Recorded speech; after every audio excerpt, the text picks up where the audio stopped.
of securities acceptable to the bank as security for lending. We have almost covered that entire thing.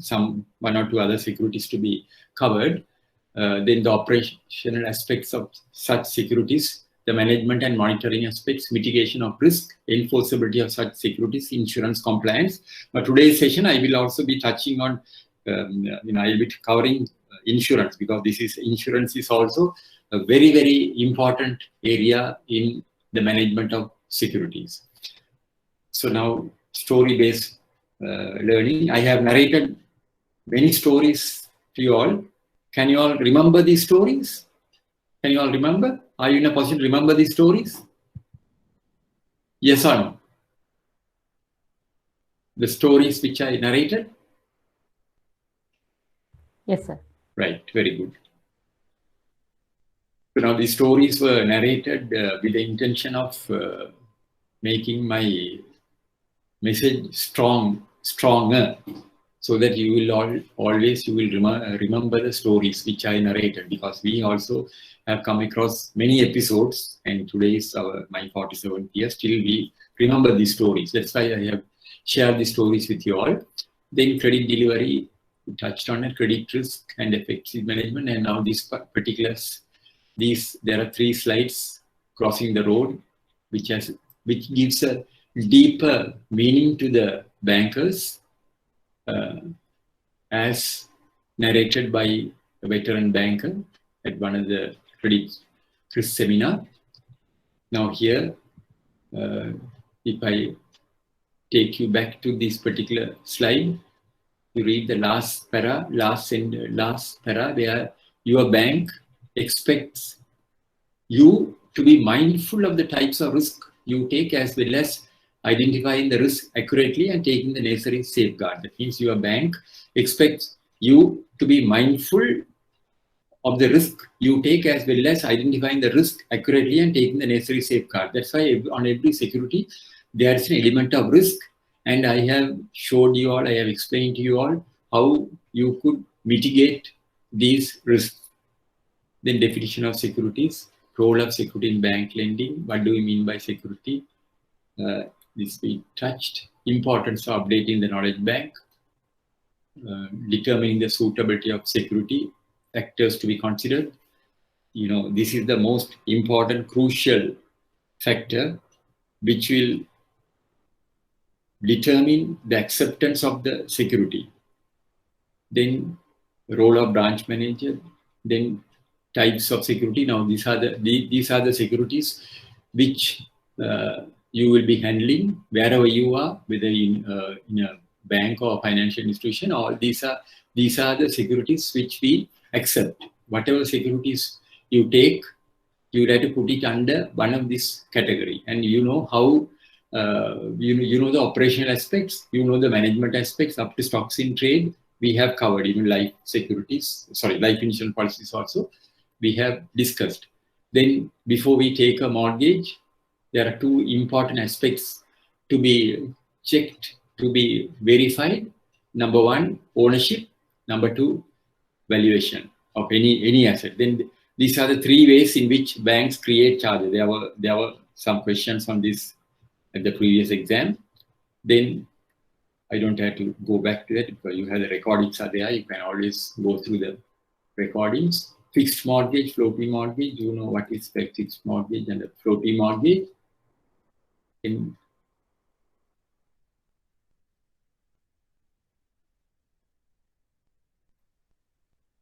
primary mortgage, secondary, discuss, concurrent, explained to you all. Third-party mortgages, I explained, I showed these cases. Then factors to be considered towards accessing the acceptability. This is also a very important slide, very important stipulation. If you adhere to these 4 ingredients, you will never go wrong. You will never go wrong, and you will be in a position to, your bank will be in a position to ensure the security what you have obtained could be depended upon. So these are the 4 important factors which you have to adhere to: ownership and title, its realizable value in case of an eventuality. That's the most crucial factor which we have to ascertain. The realizable value. Now, today, if the value is 5 million, if the loan is granted for a duration of 5 or 10 years, up to that payment of the last installment, the security what we have taken also should remain intact. So that means the original status should be maintained at all times. In case if you feel that the security value is coming down, you have to exercise caution, and then you have to take remedial action. What are the remedial action? You have to immediately communicate with the customer and tell the customer the value of the property is coming down, and we don't have the required margin to cover the outstanding. Then you may have to ask for additional or alternate security. Then longevity, durability, and marketability. Marketability is also it's very important, marketability, because that is the most crucial factor. So make a note of this particular slide. This is also very important. All the slides are important. I'm just stressing the importance of some of the stipulations. So you can share your presentation, so still we can't see your presentation. You can't see? Yeah, still it's not. Yes, so you can share your presentation now. No, it's not there. I thought it is.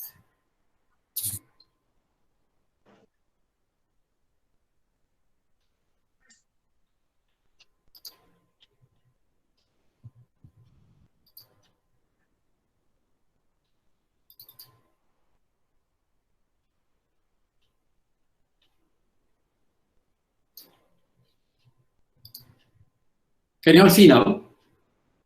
Still no, sir. Let me get back.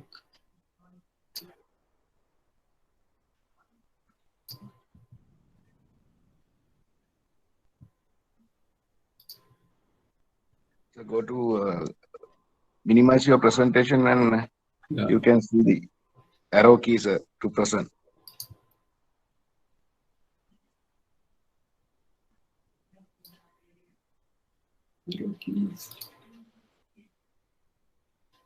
One minute, I'll go off from the system here.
Can you all see now?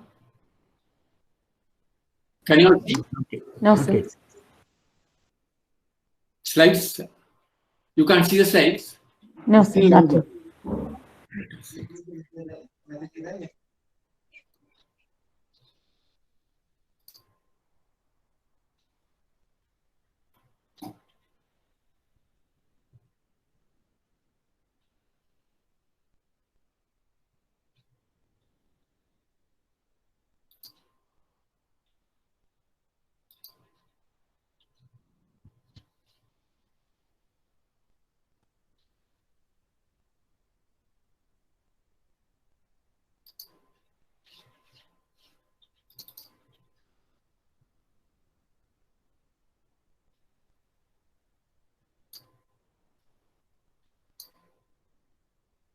Can you see now? Yes, sir. Yes, sir. Can see now others? Everything is clear? Yes, sir. Yes. My image is also visible? Yes, sir. Yes, sir. Right. If there any problem, please interrupt me. Yeah? Thanks. So now you can see, no? Yes, sir. Very clear. Very clear. Yeah. Right. So if you can't, if you are unable to see, please tell me. Yeah? Otherwise, I have no way of checking. So where did we stop?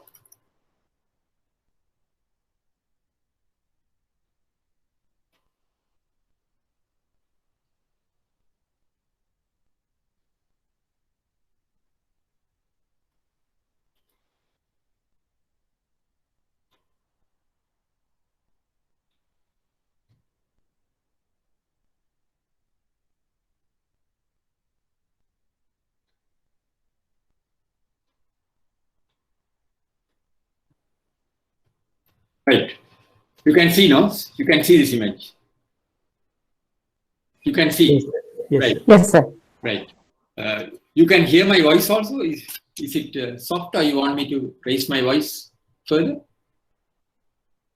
You want me to? It's fine, sir. Fine. Right.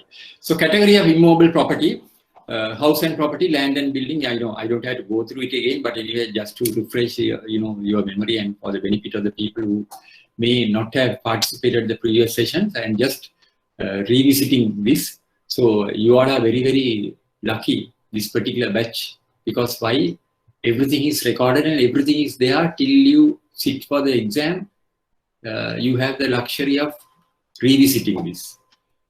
So now, benefits in obtaining immobile property, definition of parate, we have explained. What is parate, recovery of loans, action before parate, constraints in immobile,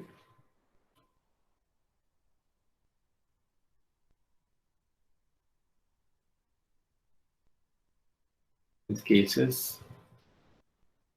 In right now, I also revisited this site, and I made certain adjustments in this particular slide because I thought I was wondering whether you all got the message properly, because after going through the recording. Now, what is a title insurance? It is an assurance which covers acceptable defects. Now, earlier I said any defect, it's not any defect, it should be acceptable defect. It is an assurance which covers acceptable defects in title and provides comfort to the bank. I have already explained, but when I went through the recording, I thought I was wondering whether the message has gone clear to you all. So that's what I want to revisit this particular slide again. It is an assurance which covers acceptable defects in title and provides comfort to the bank. Now, when you say, why are we taking title insurance policy? Whenever there is any defect in the title, we always seek the assistance of the insurer to give us some comfort. So the insurer will give us some comfort, and on that comfort, on that assurance only, which is that assurance is termed as title insurance, we proceed to execute the mortgage. And later on, if we face any difficulty, if we encounter any difficulty in disposing the property due to an eventuality which may occur to various factors, the same by the prospective buyer also may come across these particular defects, and then he also may not in a he also will be reluctant to buy the property with title defects. So in such an eventuality, the bank can always seek the assistance of the insurer, because we can go back to the insurer, because there is some sort of comfort. We can tell the insurer, now look here, there is a defect in the title and you all gave us a comfort, you all gave a title insurance. So now we are unable to sell the property because there are no buyers. So therefore we can always make a claim with the insurer. But you must remember, just because there's a defect, the insurers also will not close their eyes and give. They also have a panel of lawyers. The insurers also have a panel of lawyers. Their lawyers also will go through it. And then if they feel this risk is manageable risk only, they will also issue the title insurance. There are instances where even the insurers have rejected title insurance. There are instances insurers also have rejected title insurance. So, which it is an assurance which covers acceptable defects, in title and provides comfort to the bank. The number 2, title insurance should cover 150% of the value of the mortgage. That is why. Why do you want to cover for 150%? Can you all tell me? 150%? Why are we covering for 150%? Title insurance? What's the reason we are covering if the mortgage is for 10 million, then when we ask the insurer to give us a title insurance, we will ask the insurer to give for 15 million. That is additional 50%. Why is that? To cover the interest portion. Yeah, very good. To cover the interest portion. That means legally we are permitted to, in case of a litigation, legally we are permitted to recover 50% of the outstanding as interest. Legally we are, in case of a litigation, if you have to go for legal action, then legally, just because 10 million is there, we can't be charging interest for another 10 million. So legally, we are permitted to recover 50% of the outstanding as interest. That's why, in case if we get into such an eventuality, we must have the necessary safeguard. That's why we are getting the title insurance for 150%. So remember, if you are giving a loan of 10 million to a particular customer, the mortgage is for 10 million, you have to execute the mortgage for 15 million. You have to get the title insurance for 15 million. Why? Because the additional 50% is to cover the interest component in case of a litigation.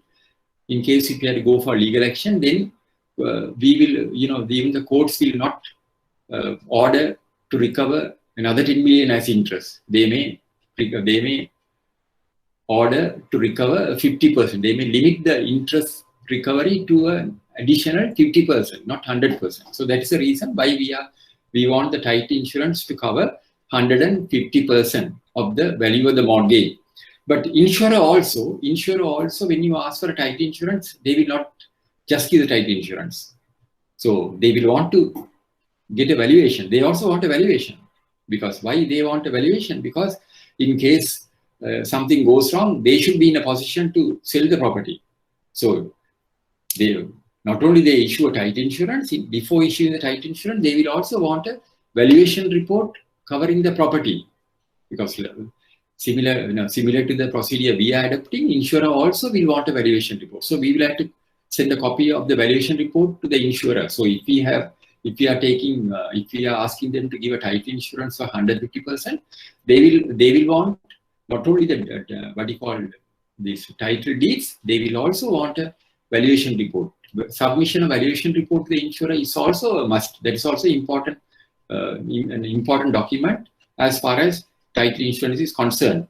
Then I must also tell you all, based on my personal experience, you have to be very, very cautious when we are getting the title insurance. In Sri Lanka, I think there are about 18 or 20 insurance companies. So when you get a title insurance, you should be very careful in getting a title insurance from an insurer acceptable to the bank. I am not saying that all the insurers are authorized, but we have to see their claim record, everything, and then we'll have to see, we'll have to carefully study and ensure before accepting the title insurance, we have to check their track record and their records towards settlement of claim. Because the reason is one particular insurer may refuse to issue a title insurance. Another insurer might come forward to issue title insurance. So you have to be very careful in selecting the insurer as far as title insurance is concerned. The reason is premium on title insurance is very high, and title insurance is valid until the cancellation of the mortgage. Now this is I have highlighted this. The reason why I highlighted this is I have come across in some other banks where title insurance they have accepted, If the loan is for 5 years, insurer also gives a title insurance validity 5 years. So we should never accept such title insurance. We have to go back to the insurer and tell the insurer to amend it to read as title insurance is valid until the cancellation of the mortgage. And I have explained to you all what is the reason for us to ask for this stipulation. The reason is, if you are granting a loan to a particular customer for a duration of 5 years, and there is no guarantee this customer will pay the loan within 5 years. There is no guarantee this customer will pay the loan in 5 years. So, due to various factors, and if you take the present situation into consideration, where central bank has given moratorium to all these borrowers and various concessions have been given. So obviously the repayment will get extended by a further period of 2 years. So in case if you encounter such an eventuality, such a situation, if you go to the insurer to extend the title insurance, there's a possibility the insurer might refuse to give you an extension. Why? Because the insurer also may feel, why this, this original term was 5 years. Now, why they are asking for extension? Because the customer has defaulted. Then they will get the message. What is the message? They will know, my God, we are also going to have a problem in recovering this, because the bank is having a problem in recovering the loan. So obviously, then they will have to go for the legal action. They may have to go for party action. Then they may not be in a position to get a buyer because of the defects. So therefore, the ball will come back to us. So therefore, best thing for us to do is to decline the extension. Is it clear to you all? Is it clear? Is it clear? Any questions on that?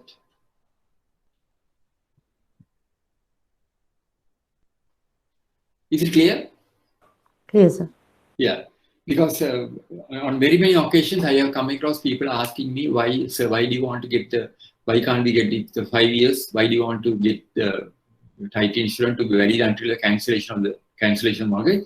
This is the reason. Because there is no guarantee when you are granting a loan to a particular customer for 5 years. There is, remember, as a banker, you must understand there is an element of risk. There's no guarantee the loan will be repaid within 5 years. There's no guarantee. There are certain customers who may honor the commitment of the due date, but due to unforeseen circumstances, the repayment could get extended, could be delayed. So to overcome such a situation only, the title insurance should be valid until the cancellation of the mortgage. So these are two important factors which I have come across in some other banks, because they have, when they ask for a title insurance, they have taken title insurance to cover only the loan. No, it has to be 150%. We should, when we are recovering, we have to recover with the interest. Then its validity valid until the cancellation of the mortgage. There was a question, I think, last time or some time back. We asked, what is the validity period of the title insurance? If there is a question, what is the validity period of the title insurance? Validity period will be until the cancellation of the mortgage. Then it's a once and for all premium is payable on title insurance to the insurers. Now, title insurance, unlike other insurers, unlike the other insurance policies what you take now, if you take a life policy, every month you have to send a premium to the insurer, to the insurance company. If you take a motor insurance, you have to send the premium, renew the premium every year. If you take a building insurance, like that, all the insurance are limited for 1 year. Whatever insurance policies you take, all the insurance are limited for 1 year. Other than life policy, the term will get extended up to the retirement or up to whatever the duration, but subject to the payment of premium. But title insurance is an insurance you make the premium only once at the commencement of the term. Before they issue the title insurance, they will want you to send the premium. One single, once and for all premium is payable on title insurance to the insurer. So once you make the payment, that's the end of the story. You don't have to monitor, you don't have to renew it.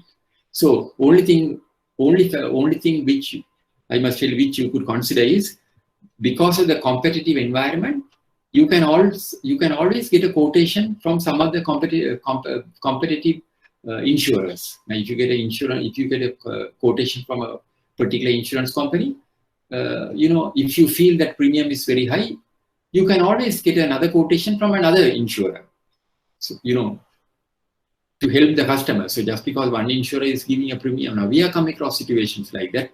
Certain insurers they demand a very high premium. So, we shop around and we get quotation from various other insurers, and of course we have to look into the credibility and the past performance of those insurers before accepting. So remember, it's a one single premium. You can always get quotation from 2 or 3 insurers who are acceptable to your bank.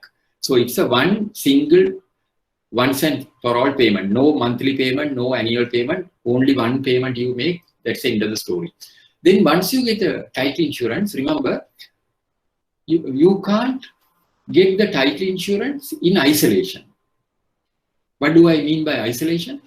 You get a title insurance. This is also another factor which I have come across, another omission which some of the people have made. What they do is they get the title insurance and then they lodge it with the securities. They put it in the file. Once you get the title insurance, before you execute the mortgage, send the title insurance to the bank's lawyer or the particular legal officer who has been entrusted with the task of executing the mortgage. They have to go through and say whether this title insurance is acceptable, because you are not a legal officer, you don't have a legal background. So it's always better for you to refer the title insurance to the legal department and get their concurrence. So they will go through the title insurance and see whether everything is okay. So I know most of the banks, the legal officer, before executing the before executing the mortgage, if it is not title insurance, they will call for the title insurance. They will call for the title insurance because they also want to peruse the title insurance. If the title insurance is not submitted to them, they will not execute the mortgage. If you just send them a confirmation saying that we have got the title insurance, they will want to go through the title insurance. So there are instances when you send the title insurance to the legal department, they will come back to you and they will say, no, this title insurance, there are certain omissions, there are certain mistakes. Please advise the insurer to make the undernoted amendments. I have come across many cases like that. When we issue the title, when we get the title insurance, when we refer to our lawyers come back and say, this title insurance, please tell your insurers, please get the insurer to confirm the undernoted amendments. So remember, this is a very important slide. That's why I'm revisiting this slide. Title insurance, it covers acceptable defects. You have to get the title insurance for 150%. Its validity should be valid until the cancellation of the mortgage, because this is a common mistakes people have made.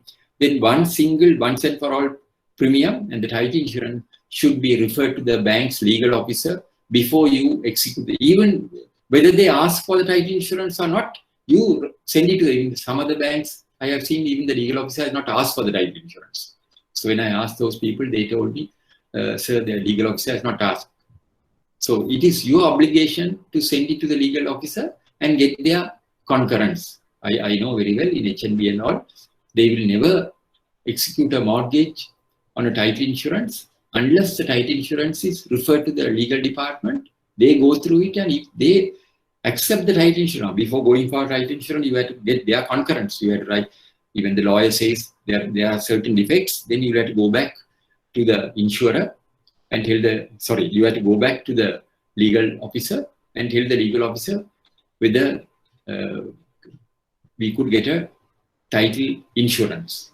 Then they will say, yes, you can get a title insurance. Sometimes they may even reject, they may decline. They say, no, title insurance is not recommended. Tell the customer to get these documents. So that's the reason, in HNB, I don't know the situation now. When we were there, HNB, when we were there was a stipulation. There was stipulation. Whenever you are executing a mortgage on a title insurance, you have to get the concurrence of the managing director. This just came to my mind. I don't know the situation now. When we were there, HNB, there are circular instructions. Whenever you are getting a mortgage, whenever you are getting a title cleared or defective title cleared, or if you accept a defective title subject to a title insurance, you have to get the managing director's approval. That's what the circular said. I know very well. I know very well because I was in charge of it. So the circular very clearly said. So when we, if there is a defective title, then what we have to do is we have to write the managing director and tell the managing director, this particular property title is defective. So we recommend acceptance with a title insurance. Then when you send it to the managing director, what happens? The managing director doesn't go through it. He sends it to the DGM legal. The managing director sends our request to the DGM legal. Then the DGM legal will go through it and she will write to the bank and say, I have gone through it, the request I have gone through it. So your request to accept this proper title on a title insurance is declined. And the reasons are given due to the undernoted factors. And they will say, why? What are the reasons? Because they will say there are certain documents which could be easily obtained. What happens is, certain customers, they are very, they don't want to go through the process. Getting that document, this document, very difficult. So therefore, they find an easy way to get a title insurance. So that is the reason HNB, they made it difficult for customers and the branches to accept, to execute a mortgage on title insurance. The reason is because they want to rectify all the defects of the title prior to the execution of the mortgage. See the mechanism they have adapted. And I think even in Pan-Asia, when I was there, the head of credit administration, I also introduced the system in Pan-Asia also. I don't know the situation now.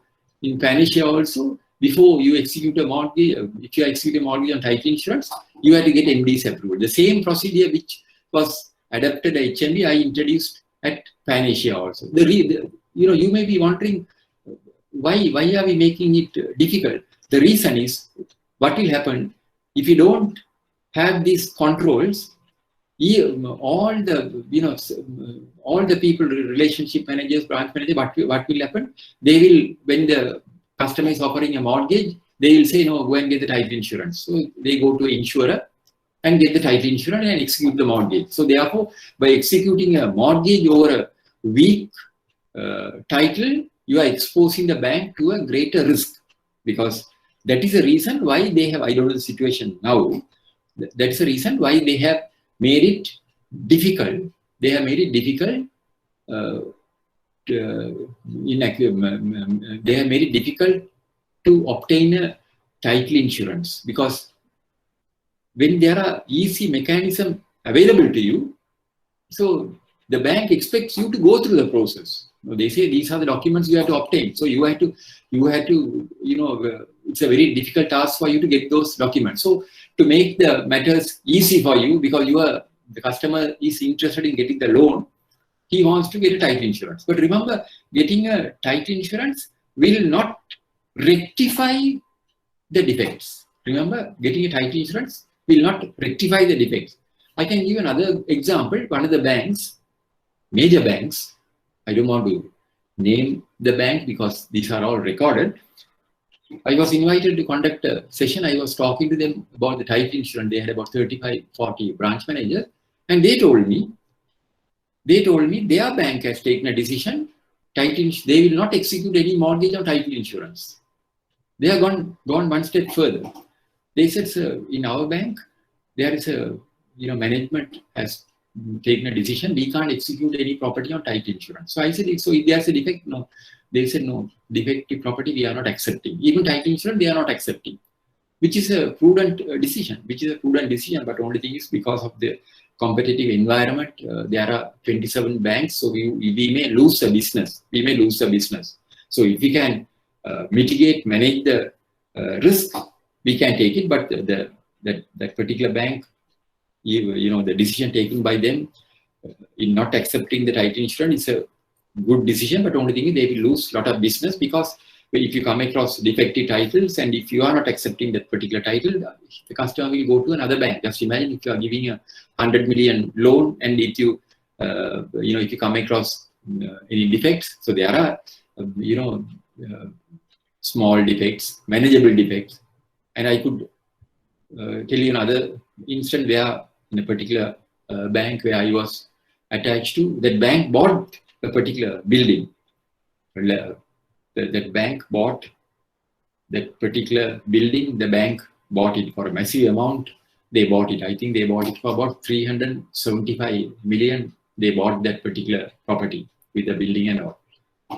And before buying the property, their lawyers went through it, and the lawyers said there is a defect in this particular title. There is a defect in this particular title, in the sense, one lot, there were about 5 or 6 lots. Out of that, one lot, the lawyer said there's a defect. There's a defect. So the bank explored the possibility of going for a title insurance. And I was there in that bank at that time. The bank explored the possibility of going for a title insurance. Then we got quotations from 2 insurers. What was the amount? One insurer quoted 2.5 million.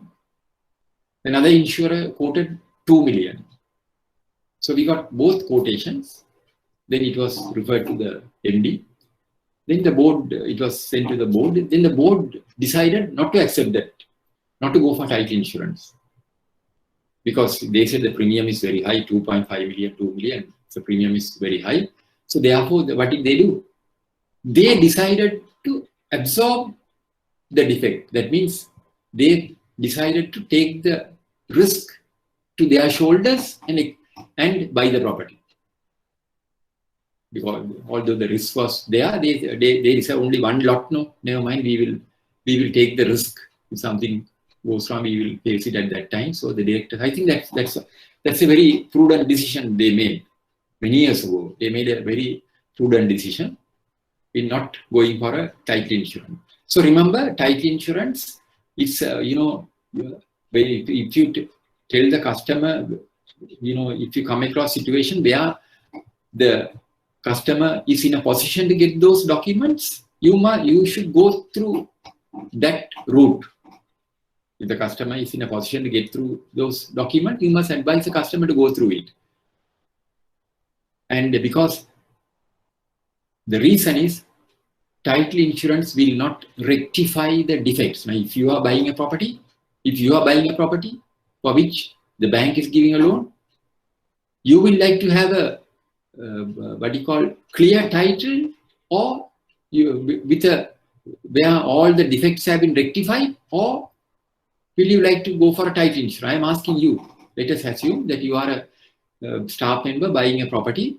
Lawyer says there are certain defects in the title insurance, defects in this particular title, and lawyers advised you to take these documents to rectify the defect.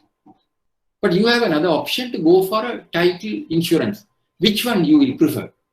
You will go for a title insurance, or will you go towards that difficult path in getting those documents to rectify the defects? What will you do?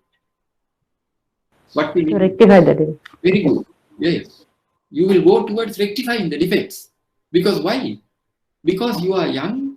Now you are going to buy the property, and you are going to occupy that property, and that is going to be your major investment. That's going to be a major investment, and all the money what you earn, you are going to put it to that particular property. Because you may extend the house, you may put up an upstairs house. So like that, there are various other extensions you will want to do to that particular house. And then you are doing, will you like to expend your expenditure on a defective title? No. So remember, title insurance is a comfort which will not rectify the defects. It's a comfort to the bank. That's the reason in HNB, they have made it difficult. The branches are not, I don't know the situation now, branches are not authorized to execute any mortgage on title insurance. All such requests should be referred to the managing director. when you say managing director, the reason is when you say managing director, they have made it. They have made the stipulation.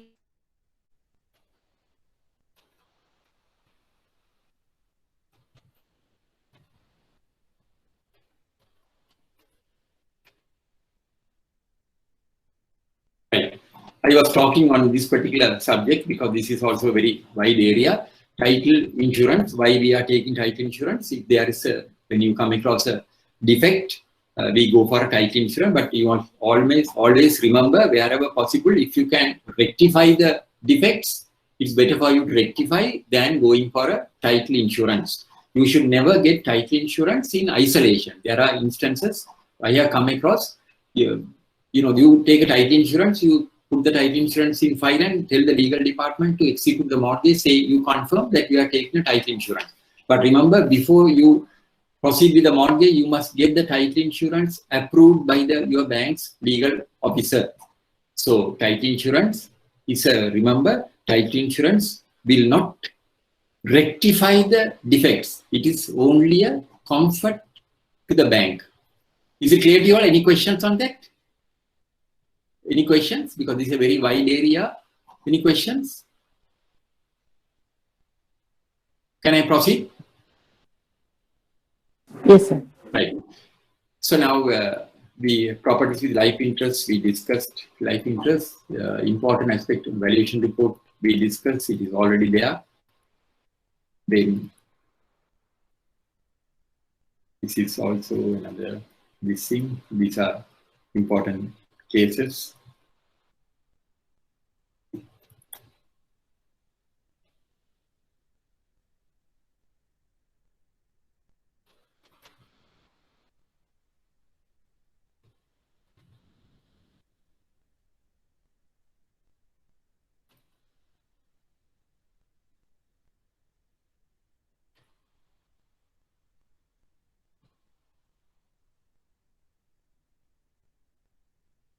Right, life insurance, importance of life insurance, prepare for the unexpected. Why we are taking life insurance? That is in case of an eventuality which is beyond the bank's control, we are taking a life insurance, particularly, especially when we are granting advances to this SME sector, small and medium scale enterprises, because these sectors, these business relies on one particular individual. He could be a welder, he could be a caterer. So I explained to you all how do we manage the risk by taking a life insurance policy, that is to prepare for the unexpected. Then we discussed about life insurance. If the insured commits suicide, will the insurer pay? What is your answer? If the insurer commits suicide, will the insurer pay? Yes, sir. Provided? No, sir. No, sir. Provided? Provided the insurance has been paid for more than 1 year. Yes, if provided the life policy has been forced for a period of one year. Then sum assured we discussed, surrender value we discussed, steps towards the validity we discussed. This one. Right. Now we stopped at this particular point. Now I am going to touch on the other securities. Guarantees as security. Now, the guarantee is the simplest form of security where the banker obtains the signature of the guarantor on a standard printed form, which could be readily and easily obtained. The value of such a guarantee will totally depend upon the ability of the guarantor to honor the commitment and willingness to pay when called upon by the banker. Failure to honor such undertakings will compel the banker to seek the intervention of the courts. Remember, when we are taking a guarantee is a very, very weak security. That's the reason why most of the banks are now not taking guarantees. They are not taking guarantees. Why? Because in case the borrower fails, we'll have to demand the payment from the guarantor. I have never come across in my banking experience, 47 years of experience, I have never come across a situation where when we write to the guarantor guarantor comes and comes to the bank and says, I have got your letter, I am prepared to settle the loan. It has never happened and it will never happen. Always, so it's we are taking it as a comfort ultimately that ends in litigation. Ultimately that ends in litigation. So remember, guarantee is a simple and it's a very weak security. So before we decide to accept a guarantee, what do? We want to know the guarantor's creditworthiness. We want to know the guarantor's creditworthiness. So how do we assess the guarantor's creditworthiness?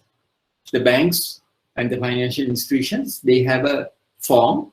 That form is defined as guarantor's statement. Guarantor statement. So they are in that particular form. The guarantor will have to furnish all the information about him. His full name, his address, what is his income, all the information in confidence he will share with you. So when you go through that, and in that particular guarantor will say, what are the assets he has, these are the movable assets, these are the immovable assets, these are the life policy, this is my monthly income. So you will go through all the information provided by the guarantor, and then only you will decide whether this particular guarantee is a strong guarantee. Now, can you get a guarantor, a person to guarantee a person who is getting 20,000 rupees or 25,000 rupees income monthly to guarantee for a loan of 1 lakh?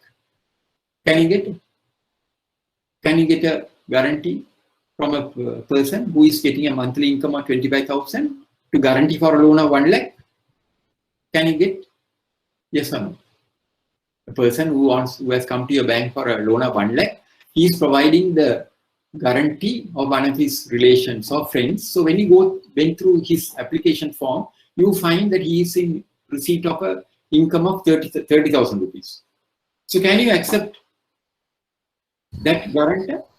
That in that particular individual's guarantee, can you accept it? Yes. Yes, sir. You will accept it. Why? Can you now? No, sir. Sorry? No, sir. No.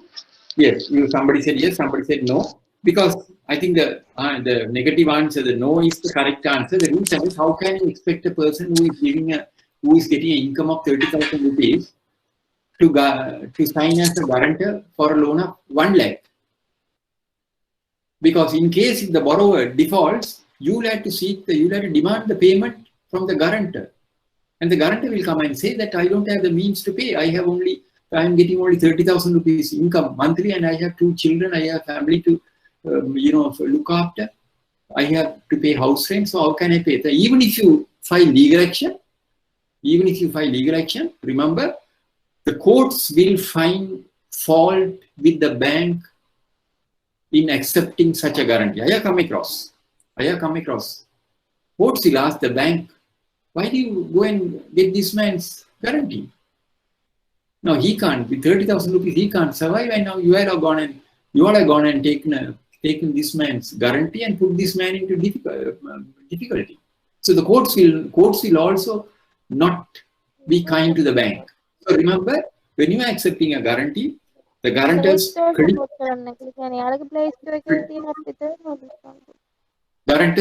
creditworthiness has to be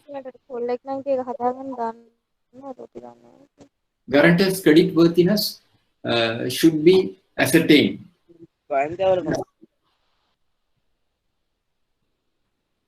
You all can hear, no? There's some disturbance. I think someone has... Yes, sir. Yes. So remember, for a person who is getting 1 lakh as a guarantee, as a loan, you can't get the guarantee of a person who is getting income of 30,000 rupees.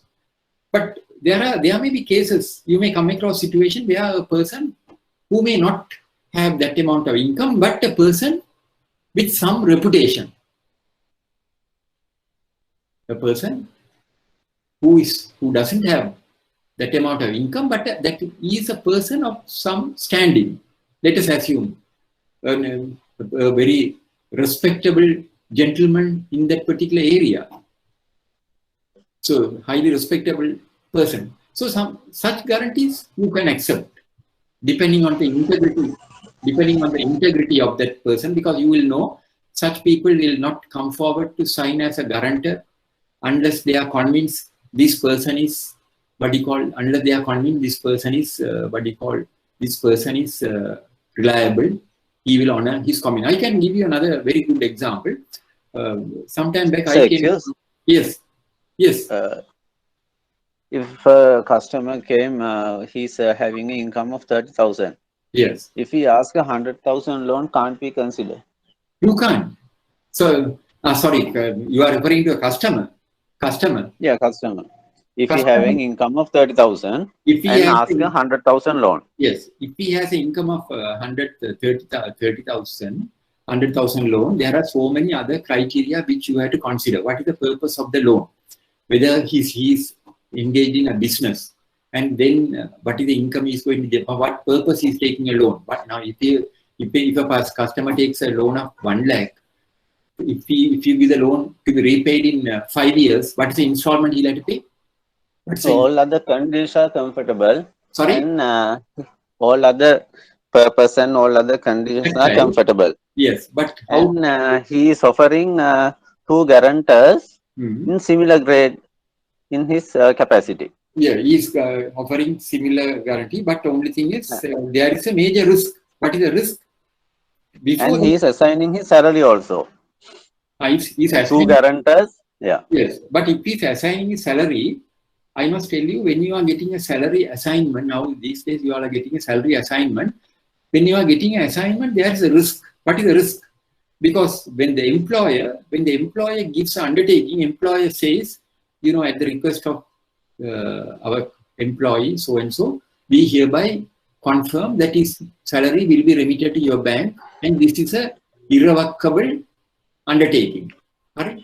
The employer will say, this is an irrevocable undertaking we are giving, which confirm that they will remit the salary. Then at the same time, the employer also will say, please note that our undertaking will cease in case this employee is terminated from service or if he resigns from his service. Don't you think that's a risk? That guarantee, salary assignment guarantee, salary assignment letter is subject to certain stipulations, because if that particular borrower resigns from that particular organization, the salary assignment has no value. We are coming across such situation in many cases. Salary assignments are given, customer, the borrower has changed places. So salary assignment is also some sort of comfort, but that will not give you 100% guarantee. But now we are taking salary assignment. Banks are taking for, especially for doctors, professionals and all, they are taking salary assignment depending on each case, the integrity of the party.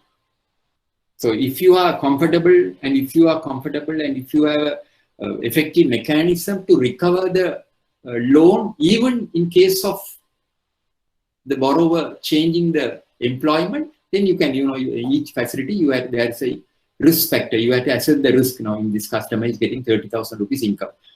Number one is a person who is getting 30,000 rupees income.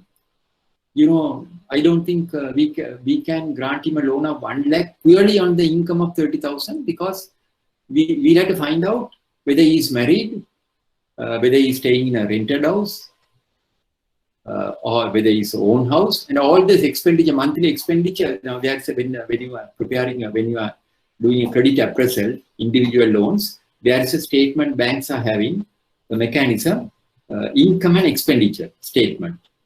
Income and expenditure. Banks are having a statement, income and expenditure. So they are one side, the customer, the prospective borrower has to disclose his income, all the income.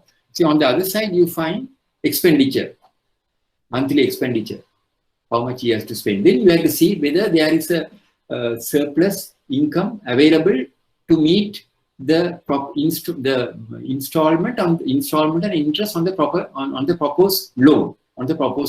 So if you are convinced, each case has to be checked separately, and if you are convinced, then you can grant.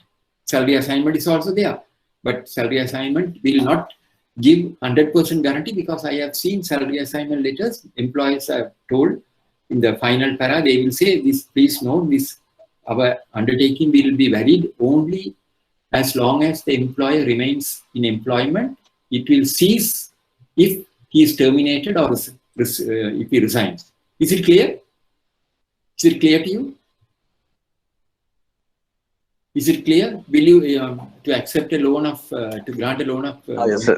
yes, to grant a loan of 1 lakh, the monthly installment itself will come to substantial amount. Now see if you, what is the rate of interest you are charging now for?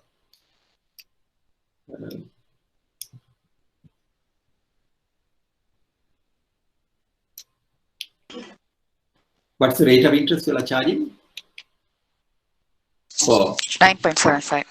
5 years. 19.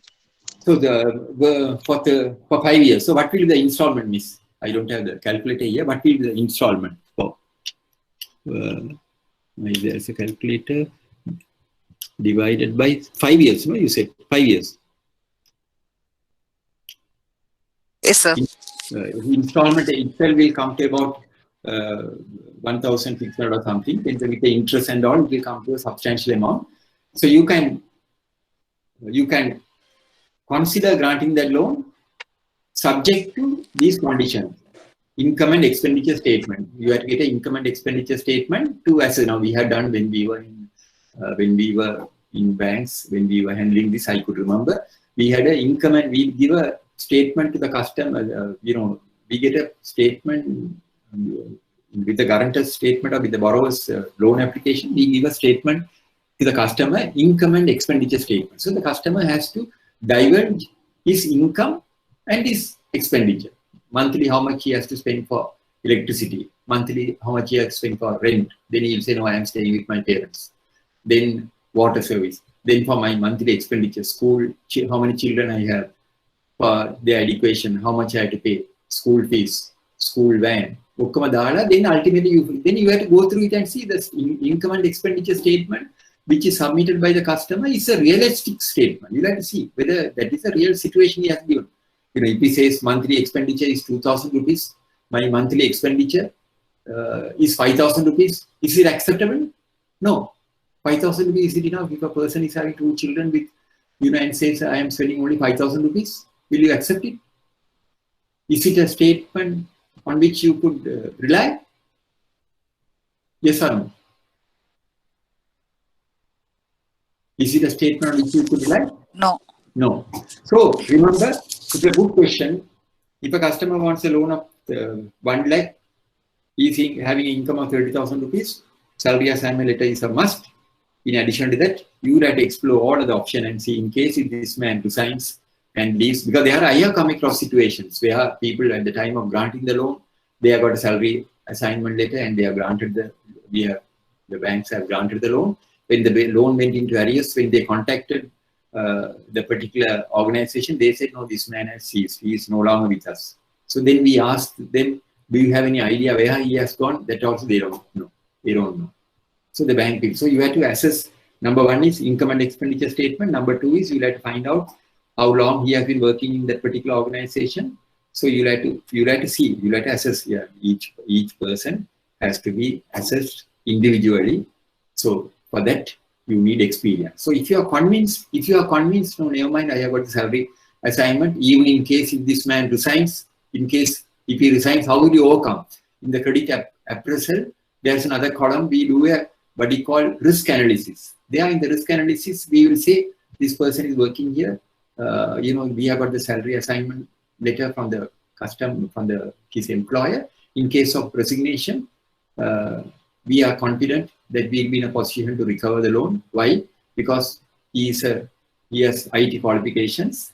He will go to some other place and then we can be up. So you have to put a small, there's a credit, the risk analysis. That is one. Number 1 is, second one is income and expenditure statement. So if you scrutinize this very carefully and if you are convinced that this person has, now it's a very good question you ask, 30,000 lower person who is getting income of 30,000, whether we could grant 1 lakh. We can grant 1 lakh, but these are the important factors to be considered before granting the loan. Is it clear? Is it clear? Is it clear? Is it clear? Yes, sir, yes. Right. So now I want to, see again on the subject of personal guarantee. prior to the acceptance of the personal guarantee as security, the guarantor's source of income and financial net worth should be established to ascertain their capacity and financial ability to meet the commitment under the personal guarantee given in case of an eventuality, which results in the principal borrower's failure and inability to honor the commitment. The guarantor undertakes to settle the debts of the principal in case of default. This is an obligation which is secondary in nature, and the guarantor becomes liable only if the principal defaults and refuses to honor the commitment.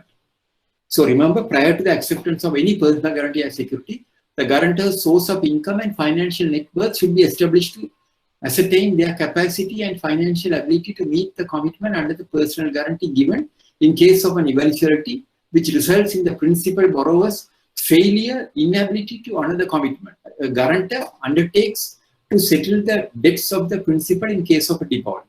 So, we have to check the creditworthiness of the guarantor and ascertain the capacity and financial ability to meet the commitment under the personal guarantee given in case of an eventuality which results in the principal borrower's failure to honor the commitment. I can give you another very good example, a true scenario.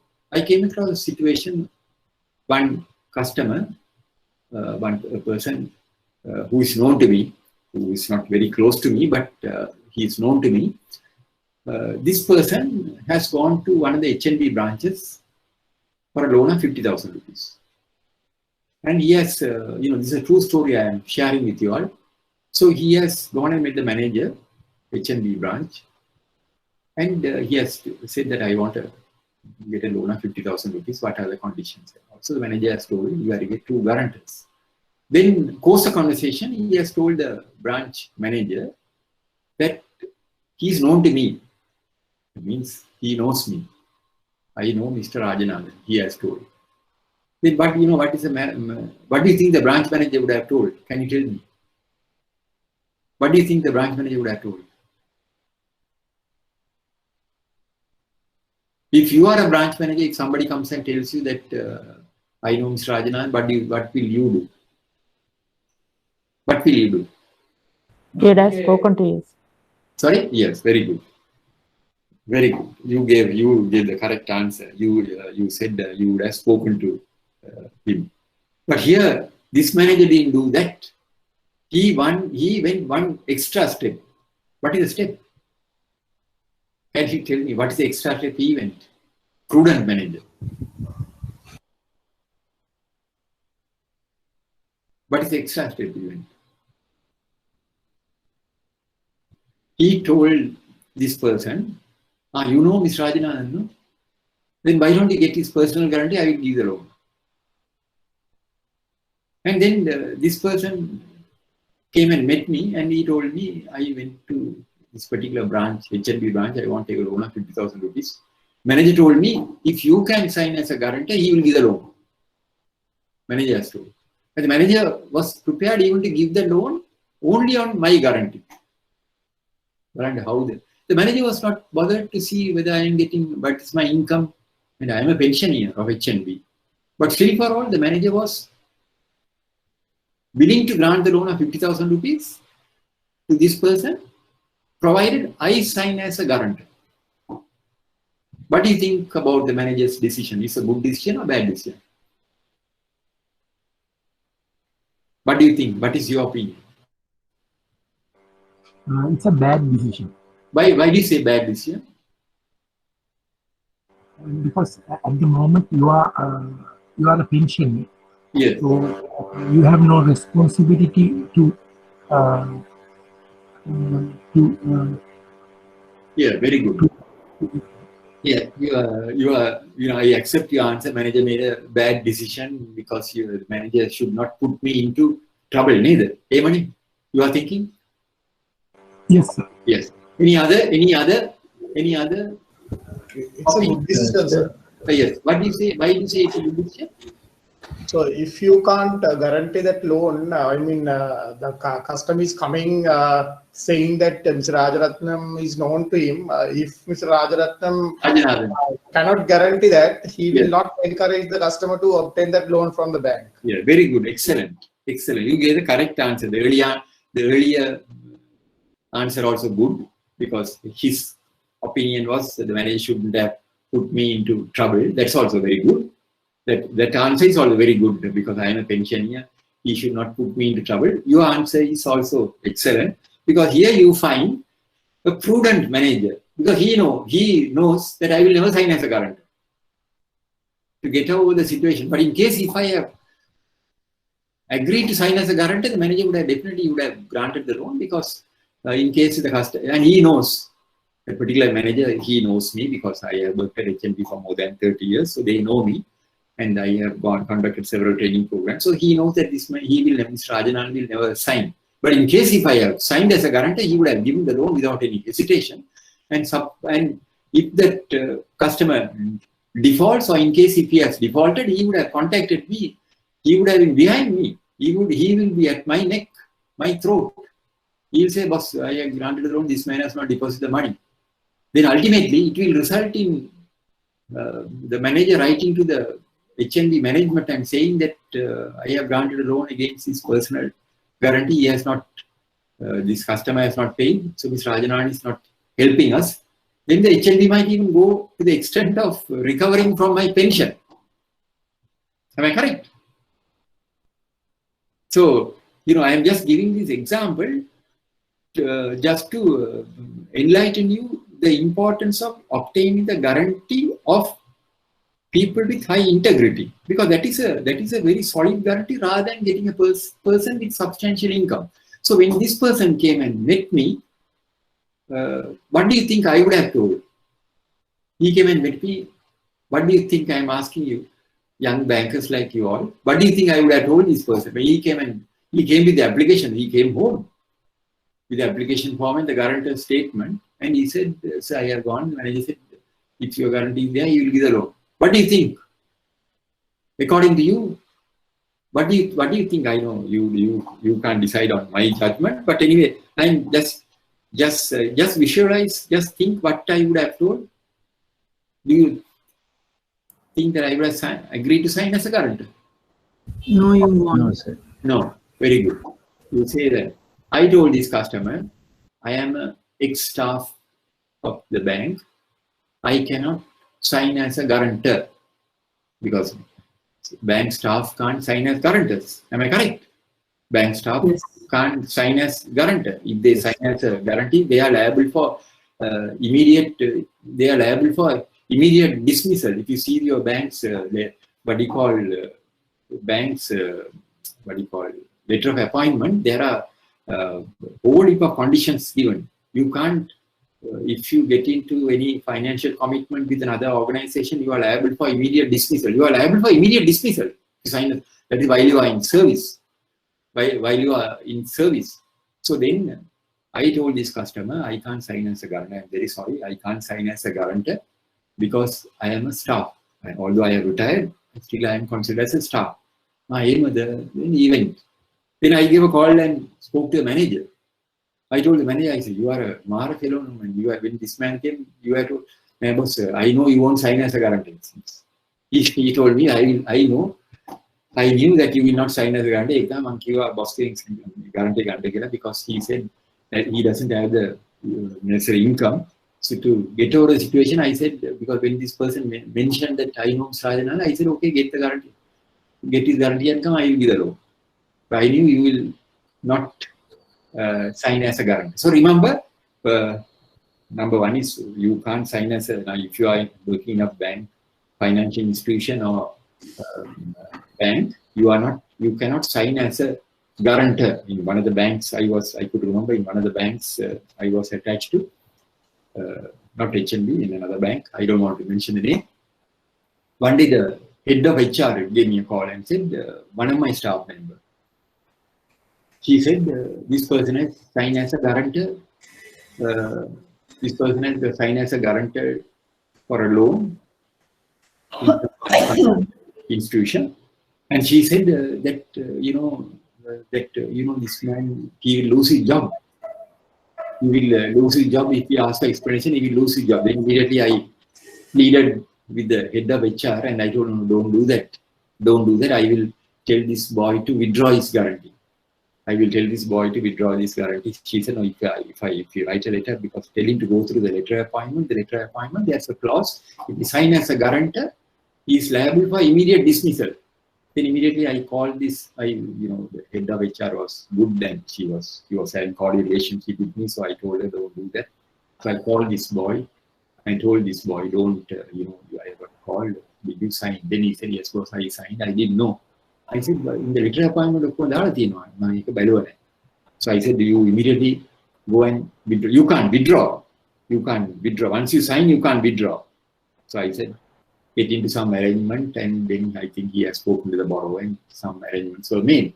So remember, personal guarantee, it's a weak guarantee, but exceptional circumstances, it could also, it may become a very strong guarantee also. That is this example which I quoted about this HNB manager, a very good manager, prudent manager, because number one is he didn't want to sympathize with me, he didn't want to put me, he didn't think of put me, he, like that one of the participants said, that he had taken a bad decision. That is also true. What he said is true. He had taken a bad decision. At the same time, if you analyze the bank's point of view, he has taken a good decision because he wants to overcome this. He has told, okay, you get this thing.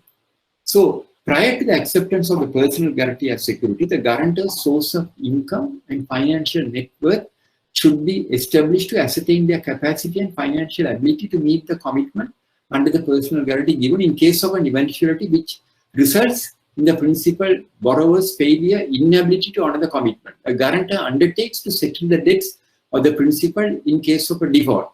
This is an obligation which is secondary in nature, and the guarantor becomes liable only if the principal defaults and refuses to honor the commitment. Remember, when you are taking a guarantee, just because we are taking a guarantee, that will not give you 100% comfort, that will not give you absolute comfort. Ultimately, it will result in litigation. We have to go to courts. We have to file legal action. Then, now this particular form, guarantee, the guarantor statement, guarantor's guarantee bond, I think previous sessions, somebody asked in the previous sessions, in the same, not this particular batch, previous batch, somebody asked, now I am asking this question from you. If you get a personal guarantee from a guarantor, as a security for a loan what you have granted, let us assume if this particular guarantee, if this particular guarantor has some money in his account, can we utilize that money to recover the loan? Now see, you have granted a loan to, let us assume this particular gentleman who has gone to this particular branch for a loan, they have granted the loan against my personal guarantee. And if the guarantor defaults, according to your opinion, can the bank recover from my account and settle the loan? Can they do that? No, sir. Huh? So what if the customer declares it in the asset declaration? Yes. Yeah, asset declaration is there. Customer has... So if the guarantor has declared that account in asset declaration, so then I think we can recover. Yeah, no, the asset declaration, customer would have said, I am having an account at this bank, this is the amount he has declared. But even though he has declared, what I am asking is, he may declare, but what I am asking is, even though he has declared, there is full disclosure of his assets and liabilities, inclusive of his account details if he has given. I am asking, the guarantee bond, what you get from the guarantor, does it empower you to recover from his account to settle the loan? No, it doesn't, unless you get a letter of set off. Yes, that's right. Very good. You can't do that unless you get a letter of set off. Now, just because I have money in my account, you can't recover it. You can't recover it unless there is a letter of set off. That's what very correctly she said. Correct. Unless there is a letter of set off, unless he has given a letter of set off. But how many of you are aware, in the guarantee bond, what we have in most of the banks, that letter of set off clause is there. You can see condition number 13. Clause number 13, number 14, it is there. In the guarantee bond, that clause is there. Now, when the guarantor signs, the guarantee bond is running into 4 or 5 pages. That lien and set of clauses incorporated there. It not only empowers you to recover from the customer's account at that particular branch, it also empowers you to recover from his account maintained in any of the branches of the bank. Any of the branches. Now, this is a guarantee bond of HNB. This is a guarantee bond of HNB. So, in the guarantee bond, this clause is there.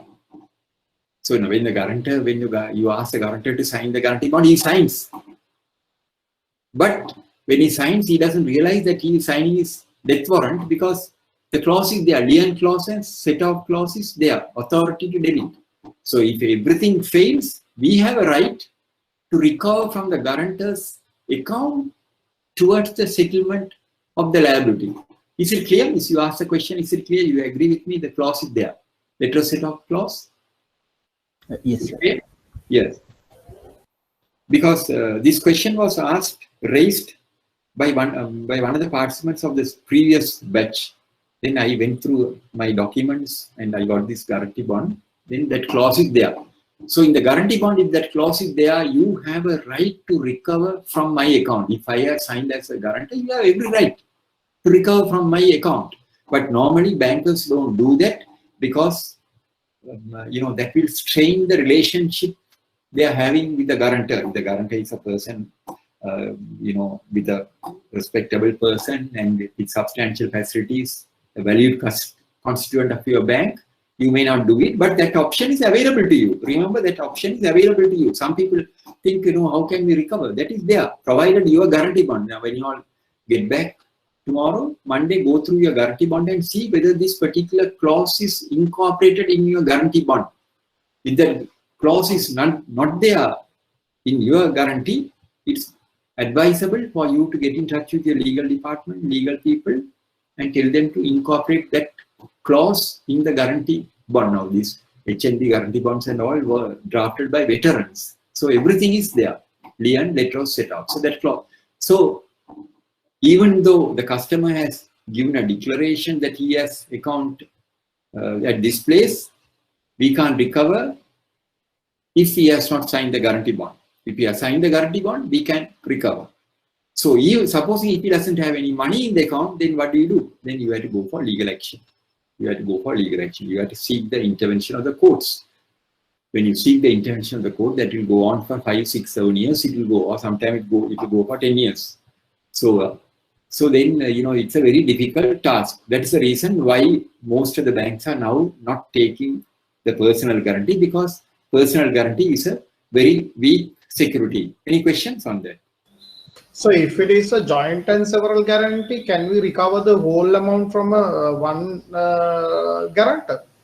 Yes, you can recover. If he has the what you call resources to settle the loan, you can recover it.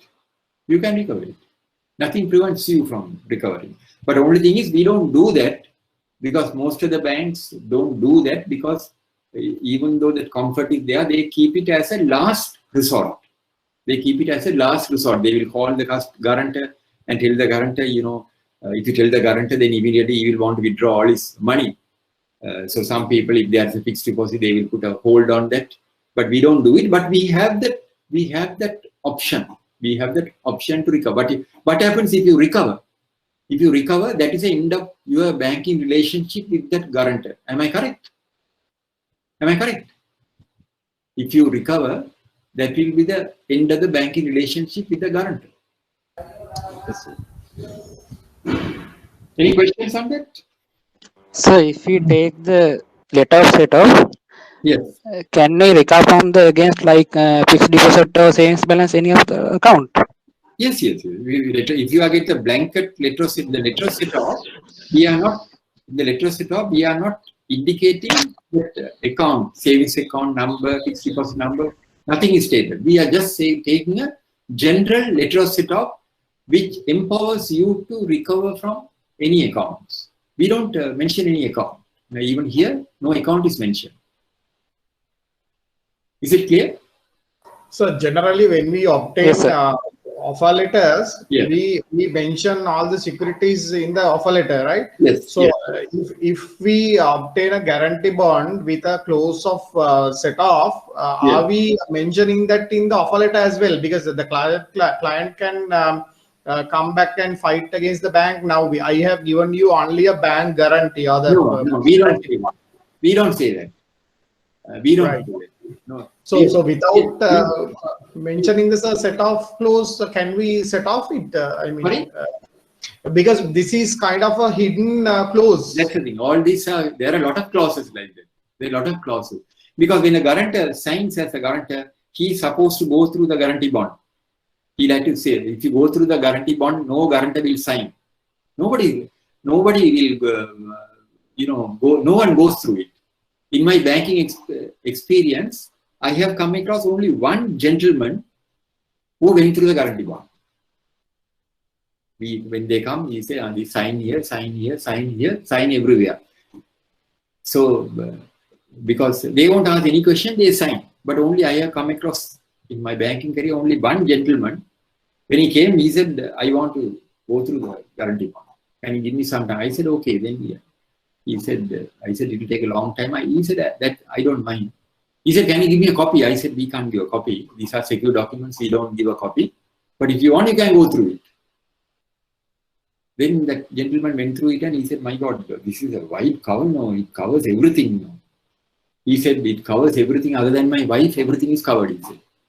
I could very well remember this gentleman said. So we don't say, we just say, personal guarantee of so-and-so. Only in the guarantee bond, all the clauses are there. When you read the guarantee bond, nobody will sign. But these guarantee bonds have been drafted by veterans. So once they sign, they are bound. Once they sign the guarantee bond, they are bound. Because they are supposed to read and they can't come and say that but only, supposing if a person signs a guarantee bond in Sinhalese or Tamil, then, and if your guarantee bond is in English language, then you have to put a certification. You have to put a certification to say that I have explained the contents of this particular instrument to Mr. So-and-so, who after having understood its relevance, placed his signature. And then you put another rubber stamp, I so-and-so hereby confirm the contents of this instrument was explained to me by Mr. So-and-so. There are two rubber stamp certification. That is when you come across situation, because most of the banks, all their secure documents are in English language. So you may come across situation where a customer signs in a language other than English or Sinhalese or Tamil. Then you have to put that certification. If you don't put the certification, that particular document could be challenged. Remember, if you don't put the certification, that document could be challenged. Is it clear? Is it clear? Any questions on that? So, if you recover from the fixed deposit, customer can take the legal action. No, if you recover from the fixed deposit, he can't take because he is already he is bound. No, the letter of set of clause is there. No, in that guarantee bond, the letter of set of clause is there. No, number 13 and 14, which is displayed now. Can you see? Clause number 13 and 14, it is there. I mean like that senior citizen like that. Sorry? Senior citizen fixed deposit like that. Senior citizen or whatever, this you can take it. You can take it. It empowers the bank to do that. It empowers the bank to uplift the deposit, but the bankers don't do that. Bankers don't do that. They keep it as a last resort. The reason is it will, what you call, strain their relationship. But I know some banks are doing it. If they do, then the customer will have to go to courts for which he'll have to spend millions. So therefore the banks are doing it as a last resort. But some customers, guarantors, if they know that, this particular clause is there, immediately they will slowly come and withdraw all their deposits. Then the bank has to be cautious. Bank has to be cautious, and they may have to put a hold on those deposits. So this is the last resort. Now, I know most of the banks where I was attached to, in the guarantee bond, this clause is there. letter lien and set-off clause. Is it clear? Authority to debit, that's the number 14, very clearly it is, it's not readable here, very clearly it is stated. So if the customer, he is very good in English, yes, but he signs it in his own, his mother tongue. Right. In that situation, what is, if he signs, still we have to get the... Still you have to get a confirmation. Still you have to get a confirmation. Then he will come to courts and say, I don't understand. There are people they are coming across, you know, when we go to courts, they will say no, I don't understand. That's the reason why I signed in Sinhalese. I don't understand. So always better, whenever you get any document signed by any language other than English, you have to put this certification. Is it clear, means? You have to put this certification. If certification means most of the banks, they have a rubber stamp. You know, you can have two types of certification. One certification is you explain to the customer, I hereby so-and-so, an official of the bank, hereby confirm that I have explained the contents of this instrument to Mr. So-and-so, who after having understood its contents, signed the signature. Then when we go for litigation, then you also will have to go to courts because that particular officer who has given the declaration. Then some other banks are having a different type of certification. They get the certification to be signed by the customer himself, by guarantor.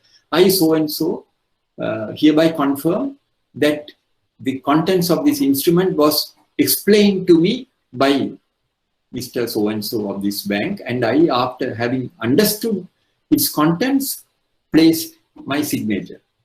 Because remember, most of the banks, most of the financial institutions, all our documentations are in English. So whenever you come across situation, we can't ask the customer to sign in English.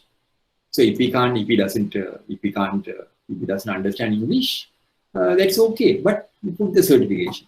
Certification is very important. Is it clear? Is it clear? Sir. Yes, sir. Right. So now guarantee and indemnity.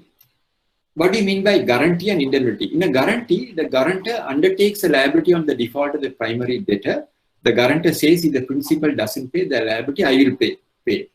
In an indemnity, the indemnifier undertakes to be primarily responsible for the debt. That is, the indemnifier undertakes to be primarily responsible for the debt. I think in our guarantee bond, both these clauses are incorporated. Then guarantee, indemnity. Then now we are coming to the easy security, cash security. Advances against cash. I could remember at the very outset when I was telling cash security, somebody said whether there is any risk in granting advances against cash security. When you look at this, most of the people are under the impression there is no risk. But I consider it as a risk. Why do I say that? Major frauds have occurred in this particular security. Major frauds in some of the banks. Frauds not 4 million or 5 million, running into 300 million, 400 million. How do these frauds occur? Because the deposit holders' signature have been forged, and the people who signed as witnesses also just place their signature without ascertaining whether this particular document was signed in their presence. That's why we always say, when you are granting any advance to any customer against cash security, you have to be extremely cautious. In one of the banks where I was attached to, I could remember a loan of 5 million. They were about to disperse a loan of 5 million against a third-party letter of set-off. All have the particular document has gone through the process, and finally it has gone to a particular girl, banking assistant. She has detected, and she brought the document to me and said, "Sir, did you see the document?" Yeah, what? 5 million loan against third-party letter of set-off. So so she showed me the letter of set-off. So I said, "What's the problem?" She said, "Two witnesses have signed." Then I asked what? She told me, "So deposit holder has not signed. Deposit holder has not signed. And two people have witnessed." Who are the people who have witnessed? Branch manager and the assistant manager have witnessed it. Branch manager and the assistant manager have witnessed it. Deposit holder has not signed and they have sent the documents to disperse. And the people in that particular division also they have. So ultimately this particular young girl, banking assistant, she only detected it. So when I saw it, I was also alarmed. Immediately I gave a call to the branch manager and I told him that you have sent this document and deposit holder has not signed.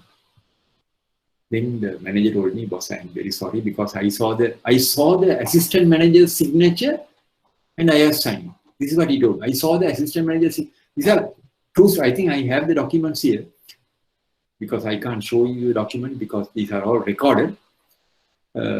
He said, I saw my assistant manager's signature and I have signed it. Supposing if we have granted the loan, that was the end of the story because after granting the loan, document goes to the vault. You will not touch the document. You will take the document only when the loan goes bad only. You will take the document. Am I correct? You will take once the loan is granted, you lodge the documents. When will you take the documents? When the loan goes bad. Or when there are weaker signals or when the necessity arises for you to uplift the fixed deposit, you will want to take the letter set up. At that stage, you will find the customer deposit holder has not signed. See the risk.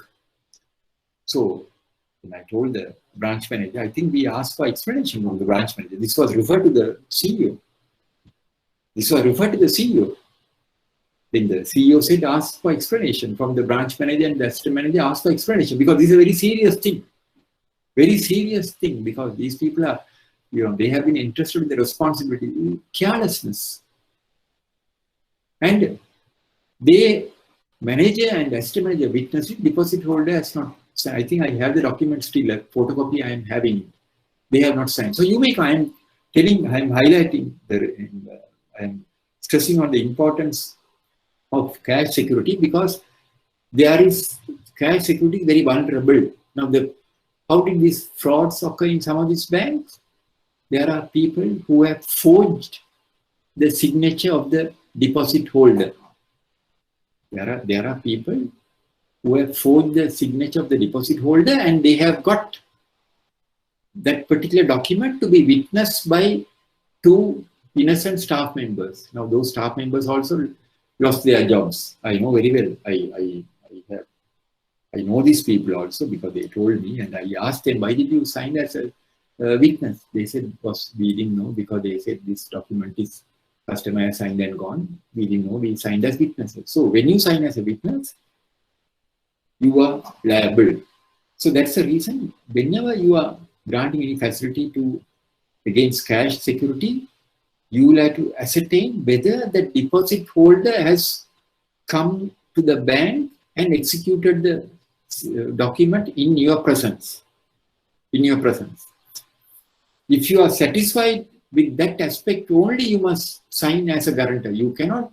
Customers may come and say, "Can you give the letter of set off?" I can give you another good example. This happened at HNB.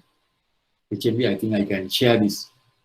When I was at HNB, they granted a loan to a particular customer against the security of a third-party letter of set off. I am sharing this story so that it will enlighten you of the importance of this particular aspect. So they granted a loan to a particular customer, 5 million loan against the against the letter of set off of the customer's wife. So this gentleman wanted a loan. They granted a loan of 5 million. What is security? Letter of set off against third-party letter of set off against customer's wife's deposit. She had an NRSC deposit. And 2 of my staff members have signed as witnesses. 2 staff members have signed as witnesses. So then it was they have put the document file to me for the final authorization. The final authorization comes to me. So they have put it for my final authorization. So I was about to authorize. When I just peruse the document, normally we need two guarantors, two witnesses. In this particular document, these two girls who were in charge of documentation, they are very innocent. They are very honest people. I have no doubt about their integrity. They are very honest. So two of them have signed, and they have gone one step further, and they have put a third witness. Third witness. Who is the third witness? Can you guess? Who is the third witness? They have, huh? So this is the third party deposit, no, sir? Third party deposit. The particular customer's wife has signed. So the letter set was signed by the wife. Two witnesses, our staff members have signed. So they have put a third witness. The husband also can be taken as a guarantor, witness, no, sir? Husband's witness you can take, but it's not a dependable witness. No? Dependable witness. Undue influence, undue influence. No? Husband witnessing is not a dependable witness because undue influence is there. He could threaten the wife and get the signature. No? So therefore, we normally don't take his witness, his signature as a witness. But here they have put a third witness who has not signed. I am asking, according to your assessment, what do you think? Wife? No. Wife has signed the document. Wife has signed the letter of set off. Wife has signed the letter of set off. Two of my staff members have signed as witnesses. They have signed, but they have put a third witness. But no, we don't require three witnesses. We require only two witnesses. Here they have put a third witness. Who is the third witness? They have put my name as a third witness. These people have put my name as a third witness. It's a true story. One first staff member has signed, second staff member has signed, third, they have put my name as a third witness. So this customer is one of our valued customers, constituents, one of our valued constituents. So these girls they have put my name as a third witness. These two girls are very good, honest girls. There is no doubt about their integrity. So they were committed people. So they have put my name as a third witness. So this is a true story. I have shared this at various forums. So when they put me as a third witness, I was a bit inquisitive to find out why you need three witnesses. Then I called these two girls and I said, you all are signed as witnesses. That is enough. Why do you want a third witness? Why have you put my name as a witness? My signature is not necessary because we need only, bank requires, according to the bank stipulation, we require only two witnesses. Then they are innocent staff members. They just smiled and told me, sir, no, sir, actually what happened was this customer took the documents home and got it signed by his wife. So that means, then I asked them, so that means this document was not signed in your presence. They said no. He said, she said, no, sir. He said, these are documents. I will go and get it signed by. He took it home and got it signed by his wife. Then my God, then I was stunned. I asked these girls, then why did you sign as witness? If it was not signed in your presence, you shouldn't have signed as witness. No, why did you sign? So see, these two girls, innocent girls, even though it was not signed in their presence, to safeguard them, they have put me also as a third witness. So in case something crops up later, they know that they have to go with me. Whether to Velikara or anywhere, they have to go with me. So they have put me as a third witness. I told them, I have told you all several times, you should never ever sign as witness any document if it is not signed in your presence, because these people have thought this customer is a very one of our valued customer, because he was a valued constituent of our branch, of our bank, high net worth customer. So they when he came and these people have innocently given. So I told these two girls, I can't accept this document because you say this was, have you seen the wife? They said, no, we have never seen the wife. It was not signed in your person. I said, no, my God, this is dangerous. We can't accept this document. You give another document to the customer and get a fresh letter of set-off signed. Fresh letter of set-off signed. And if his wife is unable to come, I told these two girls, get the transport from the bank, get an appointment, go to the customer's residence and get the document signed by the wife. Because if the wife is unable to come, that's okay. So get an appointment from the customer and go to his residence, bank, you can go in the bank vehicle and get it signed, check the wife's identity card. How do we know whether it's actually the wife? Then when I told this to these two girls, I know they didn't like, because from their body language, I could see that they were not that happy, because they would have thought, oh my God, again, we had to get the documentation. If it was accepted, matter close, no, again, they had to get a letter set off. Then I said, get another letter set off.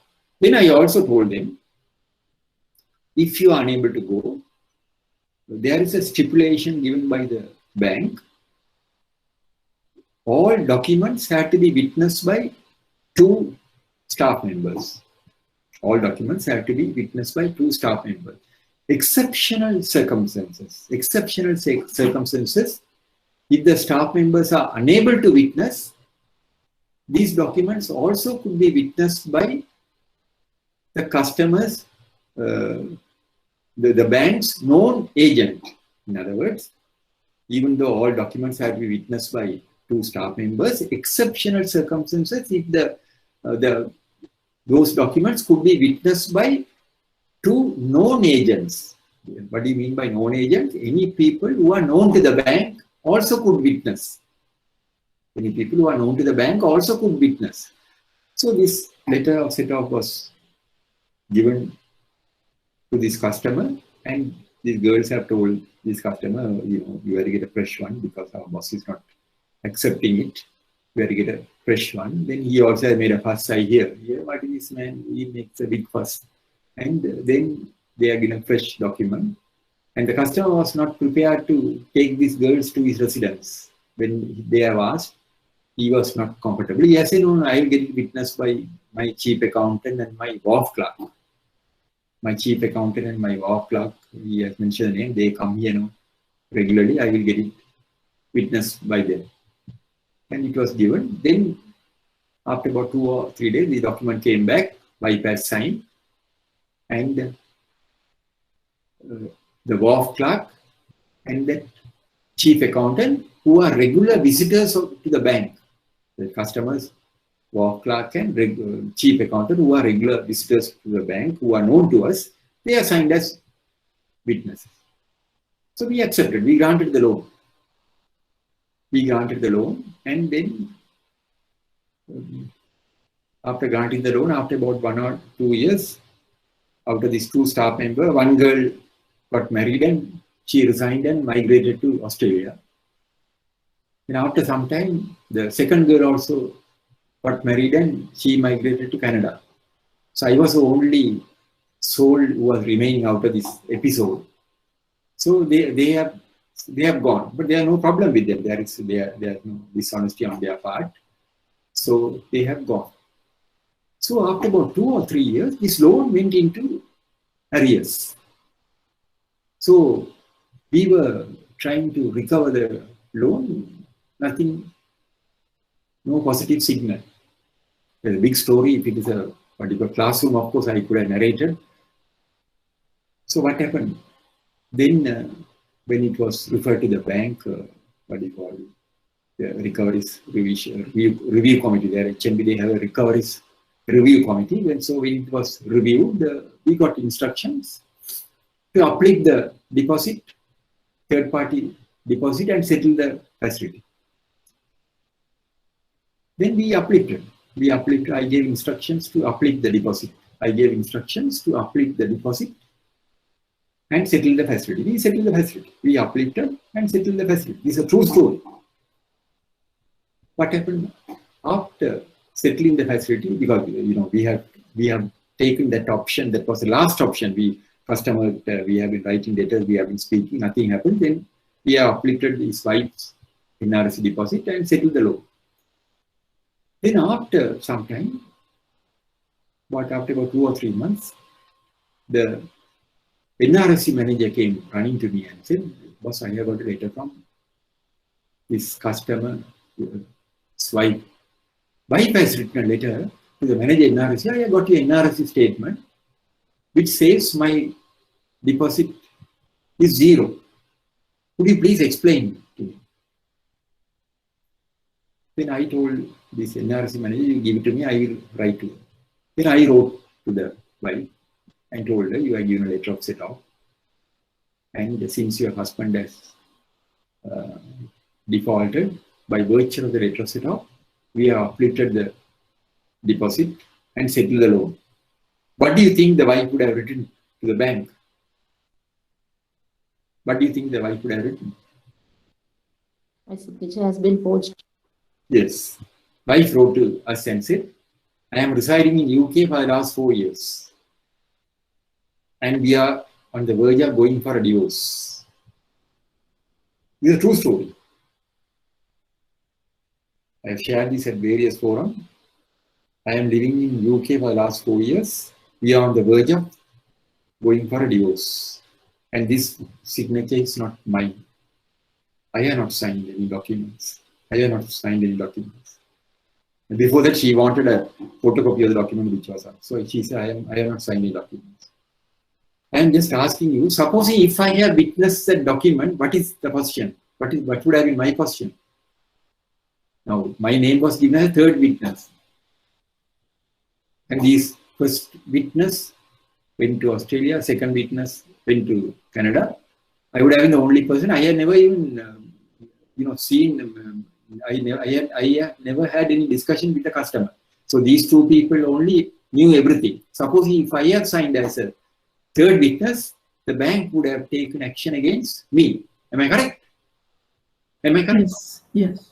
So just imagine, here the customer has forged his wife's signature. Now, there's a big story. I don't want to tell the balance part of the story. So we have to summon the customer. So this is why we are telling here, third-party letter of set off or whatever letter of set off, number one is you have to insist the deposit holder comes and signs in your presence. Deposit holder.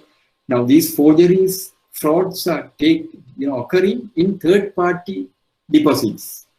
Now this man has forged his wife's signature. And not only he has forged his wife's signature, he has got his chief accountant and the wharf clerk to sign as witnesses. So they also have signed because when the boss asks them to sign, they also. So remember, when you are granting advances against cash security, this is the security, this is a high risk security because most of the people in banks, I have seen people when you say cash and letter set off me, they don't take it seriously. But here, this is a very, what we call high risk security. This is considered as a high risk security, although fully secured due to the sensitive nature of the security. However, if adequate precautions are taken, this could be considered as a very strong security. Undernoted stipulations have to be adhered to.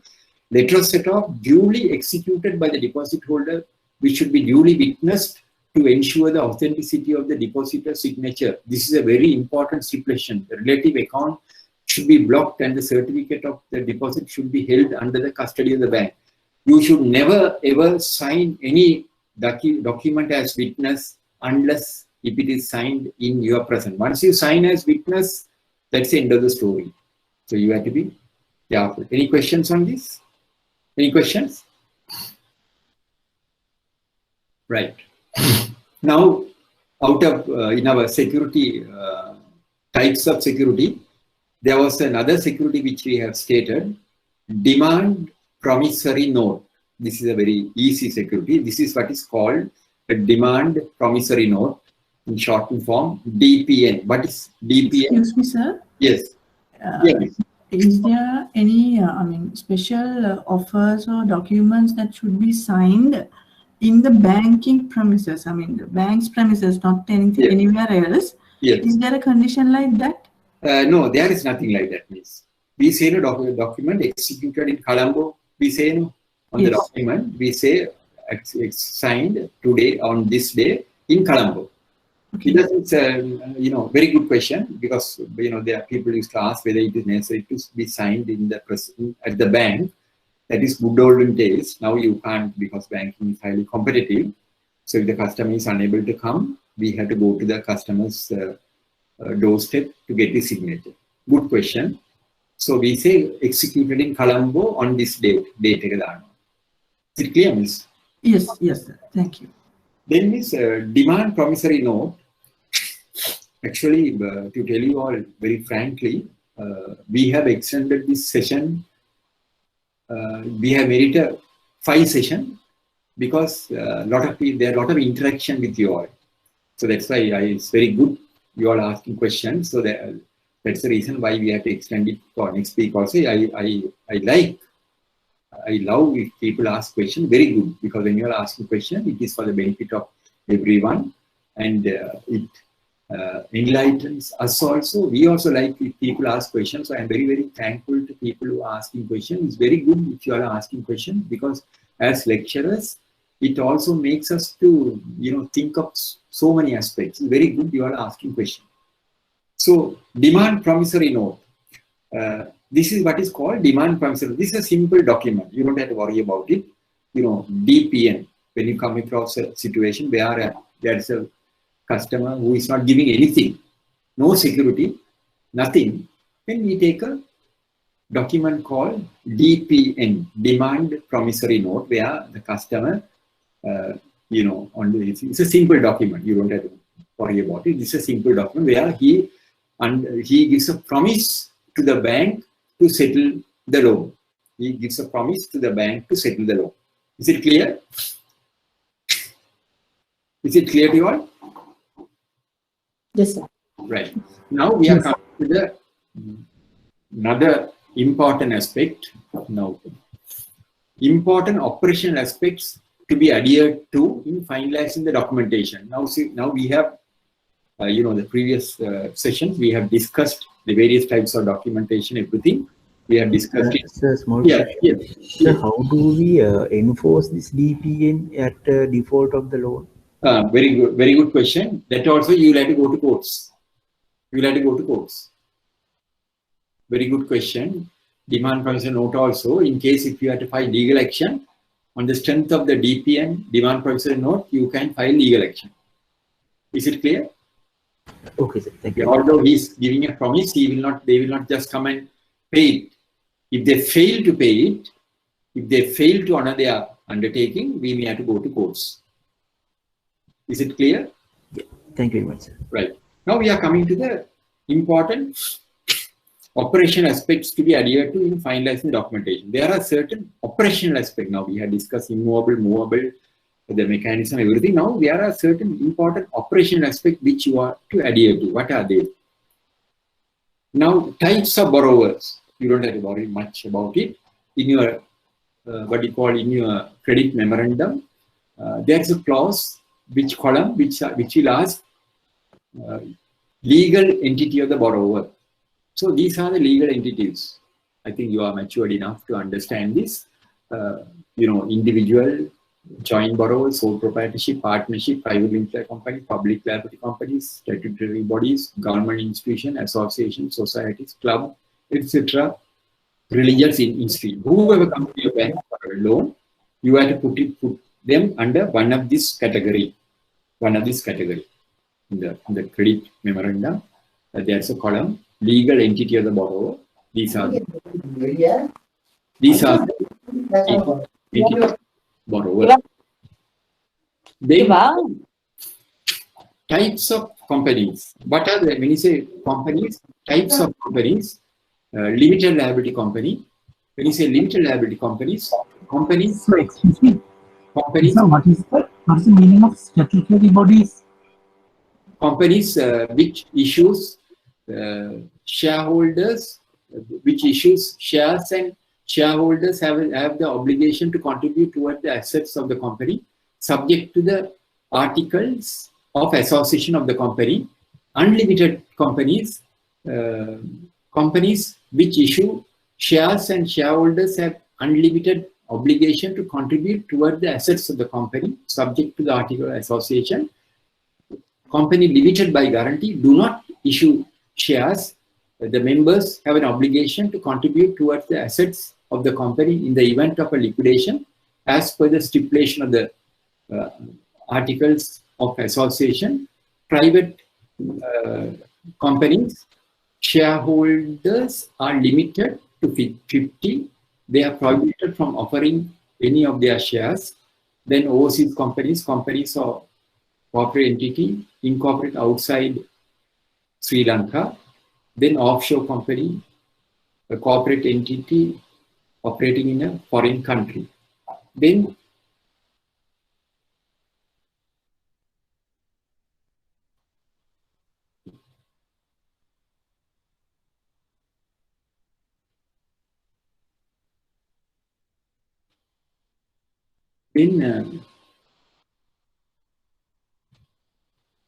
basic document. Now in documentation, the basic document is a letter of setup. Excuse me, sir. Yeah, miss. Someone asked a question saying that what is the meaning of statutory bodies? That is, I think, semi-government institutions, semi-government institutions. Okay, sir. Semi-government institutions. Okay, thank you, sir.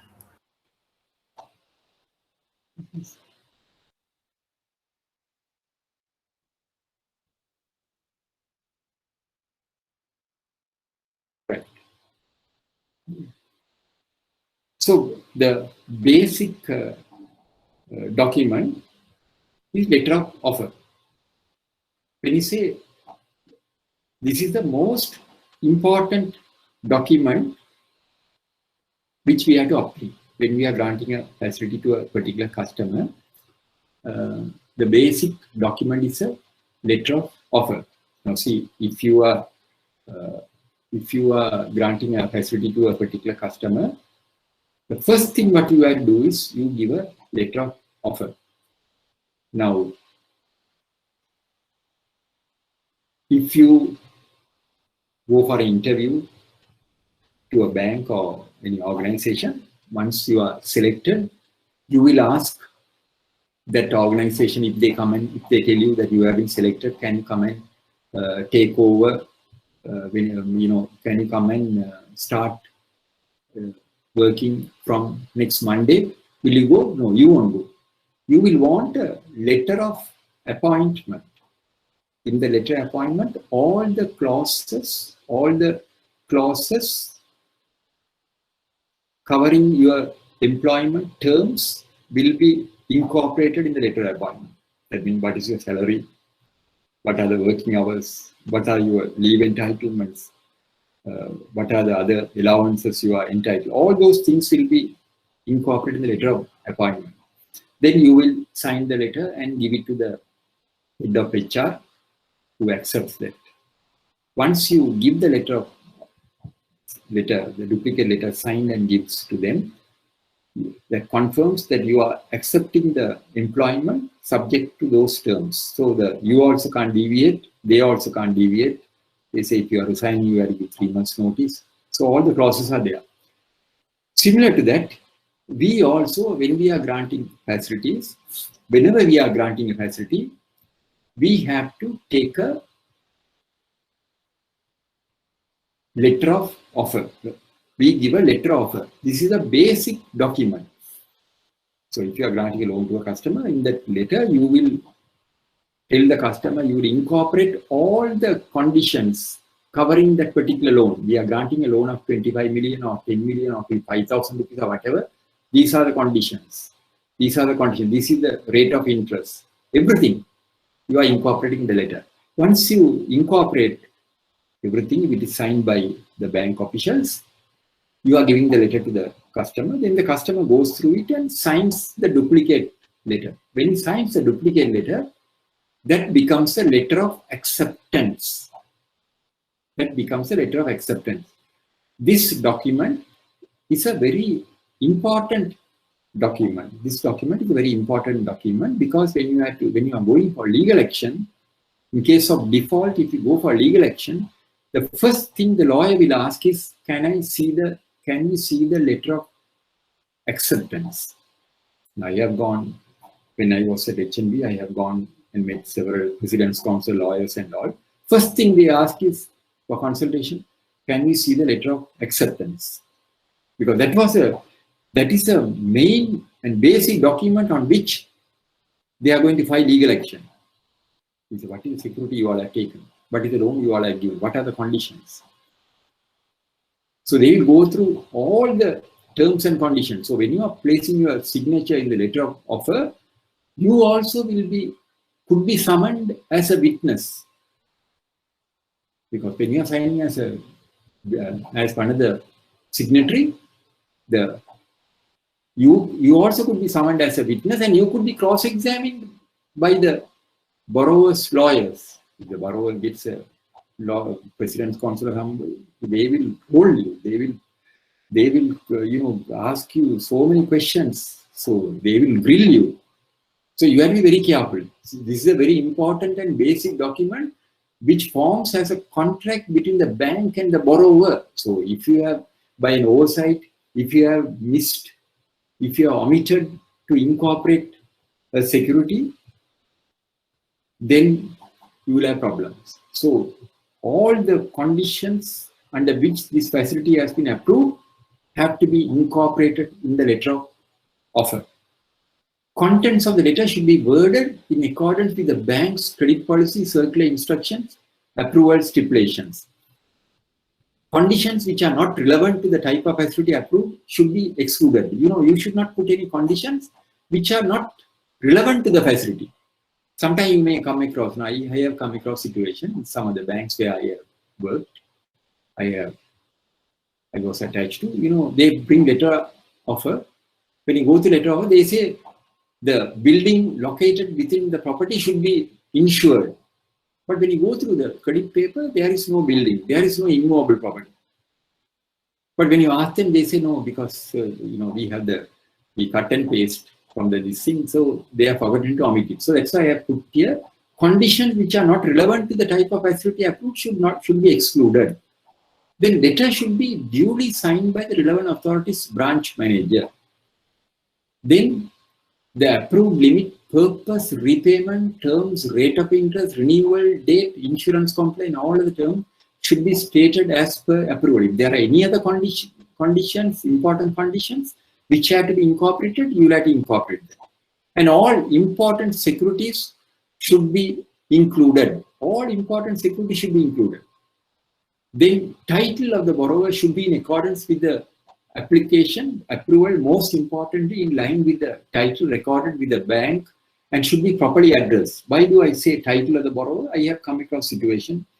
Many cases, when they are addressing a letter to a lady, they say, dear sir. This is a common mistake which we have come across. When they are addressing a letter to a lady, they say, dear sir. Why? Because they have everything in the system. So if you are addressing a letter to a lady, you have to say Mrs. or MS, and you have to address Madam.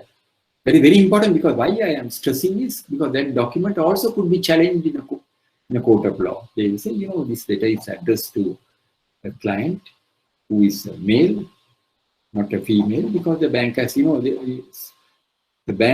courts will go by the documents which are made available to them at the courts for perusal.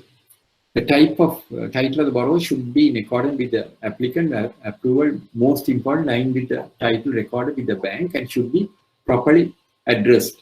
Once the borrower signs the letter, it becomes a letter of acceptance and an important component of the security. So when your letter of offer is a basic document, important document.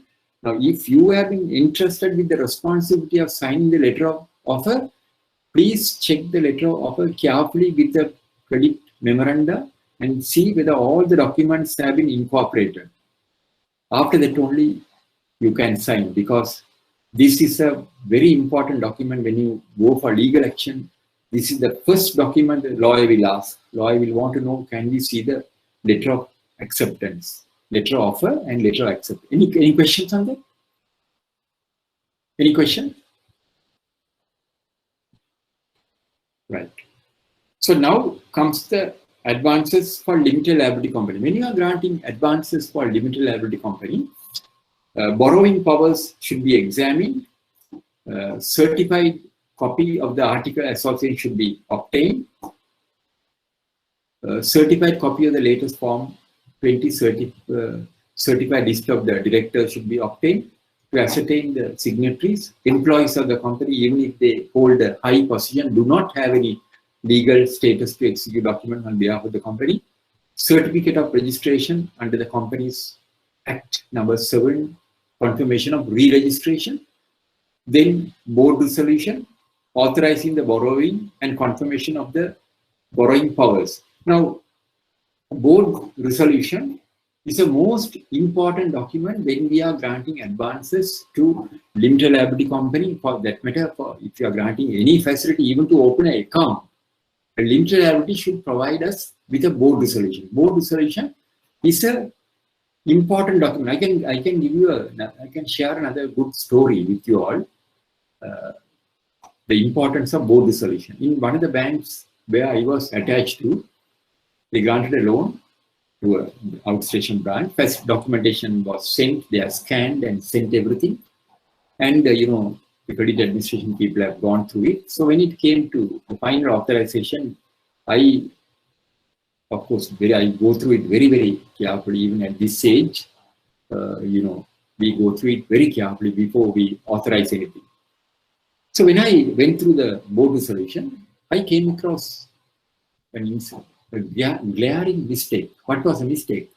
In the board resolution, they have stated, we have given the draft board resolution, customer has signed, they have signed at the request of this bank. It was resolved to take this amount and to sign. So there are about, in the board, about 7 or 8 places, the word sign was there. And the company secretaries, they have signed and it was sent to us. So when I read it, what did I find? I found there was a glaring mistake, big blunder made by the branch people. What have they done? Instead of using the word, typing the word sign, S-I-G-N, they have typed S-I-N-G, sing. Sign became sing. So what have they said? At the request of this bank, we will sing. Not sign, we will sing. And next time I also said, we will sing. So 8 places, the word sign has been replaced with sing. Can you accept this document? Can you accept this document? Yes or no? No. No. You can't accept. Because in case if you have accepted this document, you are exposing the bank to a major risk. Why? Because in case if you had to go for legal action, the borrower's lawyer may come and say, our customer, our client never agreed to signing documents. What they agreed was to sing. So then your documents becomes invalid, questionable. So why I am giving you this example is, every word in documentation plays a major role. So when I contacted the branch manager and when I told him, we are all young people, not matured enough to understand the gravity. When I told this branch manager, he was asking me, boss, is it a big mistake? Can't you accept? I said, no, I can't accept it. Why? Because this document could be challenged. So even our people at the department, they have missed it, but I read word to word. So I found, because that was a major typographical error made by, not by the branch, the customer's staff. Maybe they may have willfully, deliberately they would have made that mistake. We don't know. We don't know. Willfully they would have made the mistake. You instead of sign, you sign sing. So later if something goes wrong, we can challenge. We don't know whether they have willfully done. So what happened when it came to the branch, outstation branch, they have not read it. They have scanned and sent it to the head office. Head office people also have gone, board resolution has come. So if you are a person who is involved in credit work and credit documentation, every word, full stop, have to be read by you. Is it clear? I just gave this as an example. Then partnership and sole proprietary concern, important stipulations. When you are granting facilities to partnership and sole proprietorship, what are there? The existence of the firm's constitution should be ascertained prior to the execution of any securities. If I am the partner of a firm, a particular ABC partnership, I am the managing partner. If I come and seek facilities from your bank for a loan, first thing you have to do is you have to get a certification from me and my partners who will have to confirm the validity of the existing constitution. That means they have to confirm ABC partnership, I am the partner, ABC, and there are 3 other partners. There is no change in the partnership. Originally, when we incorporated the partnership, ABC were there. Even now, they are there. So that has to be confirmed by all the partners. What happens is in some of the banks, when we ask for a confirmation, the current account officer confirms we confirm this is a true copy. We don't want that confirmation. I have seen, they get a confirmation by the current account officer. He said, this is a true confirmation of the partnership. We don't want that confirmation. What we want is, we want a confirmation from the partners who have to confirm there is no change to the existing partnership. Why do we require that confirmation? The main reason why we want the confirmation is business registration certificate should be certified by the partners, proprietors, confirming its existence. Certification should not be made by any bank official. They have to confirm. Why do we want the confirmation? The reason why we want a confirmation is any change in to the constitution of the firm partnership will render the bank secure documentation void and will expose the banks to greater risk. Because if there is any change to the constitution of the firm, the documentation what you have occurred will become null and void. So any change in the constitution of the firm partnership will render the bank's secure documentation void and will expose the bank to greater risk. This makes the certification a mandatory requirement. So now see, partnership and sole proprietorship, even if I am the sole proprietor of a firm, I say I am the sole proprietor of ABC, you will want a confirmation. I will have to give you a confirmation confirming I am the sole proprietor. There is no change to the constitution of the business registration. I still am the proprietorship. So when we are coming across a situation when you ask the customer to confirm, they say, no sir, now I am not the sole proprietor. I have converted it into a partnership. Similarly, if you ask the partners to confirm, they say no, the original partners, one partner resigned. So now there are only 3 partners. So remember, in partnership and sole proprietorship, if there is any change to their registration, their constitution, the documentation, what you have signed, what they have signed, what you have taken becomes null and void. You may ask the question, you may be tempted to ask me a question, what happens after granting the loan if they convert the partnership, change the partnership, or if they make the sole proprietorship a partnership? How do you track that after granting the loan? How do you track that? After granting the loan, if they say I am the sole proprietor, I come to a bank for a loan facility, you have asked me to sign as a confirm the existence of the of the registration. existence of the original business registration, I say yes, there is no change has taken place. So after giving you that confirmation, after 1 month, I make it a partnership with 2 or 3 of my friends. How do you track that? How do you track it? Can you tell me? How will you track it? You will put a clause in the letter of offer. You will put a special clause in the letter of offer. Any change to the constitution of the firm should be notified to the bank. You will tell the customer to notify to the bank if there is any change to the constitution of the firm. When you are granting facilities to limited liability companies, we don't require any such confirmation, because limited liability company directors may change. Even you can change the name of the company. Still the constitution is valid. You can even change the name of the company after granting the loan. Still it is valid. In that case, you have to get only a certification, name change certification from the registrar of company. A customer who has come to you for a loan, ABC and Company, limited liability company, ABC and Company Limited. You are granted the loan. After granting the loan, the customer is now interested due to some astrological or some other reason. He decides to change the name, ABCD and Company Limited. He wants to change it to HBC and Company Limited.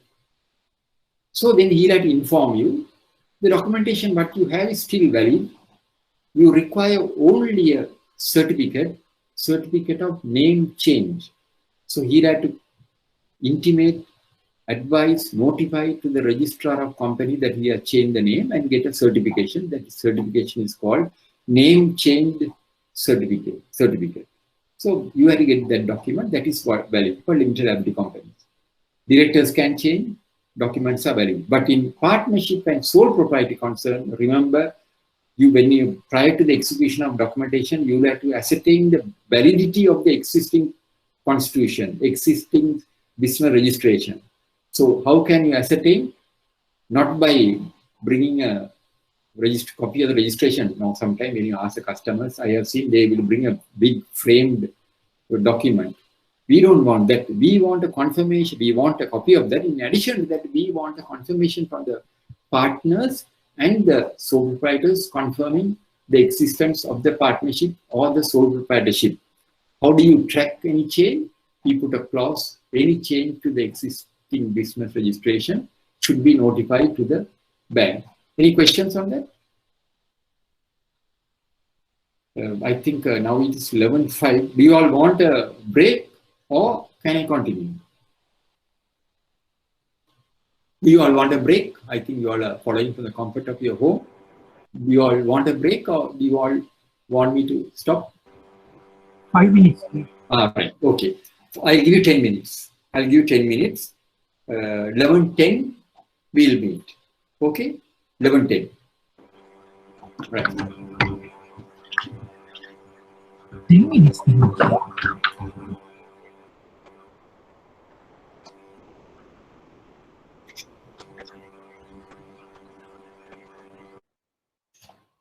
Now, partnership, sole proprietorship concern, you know what are the important aspects which you have to check.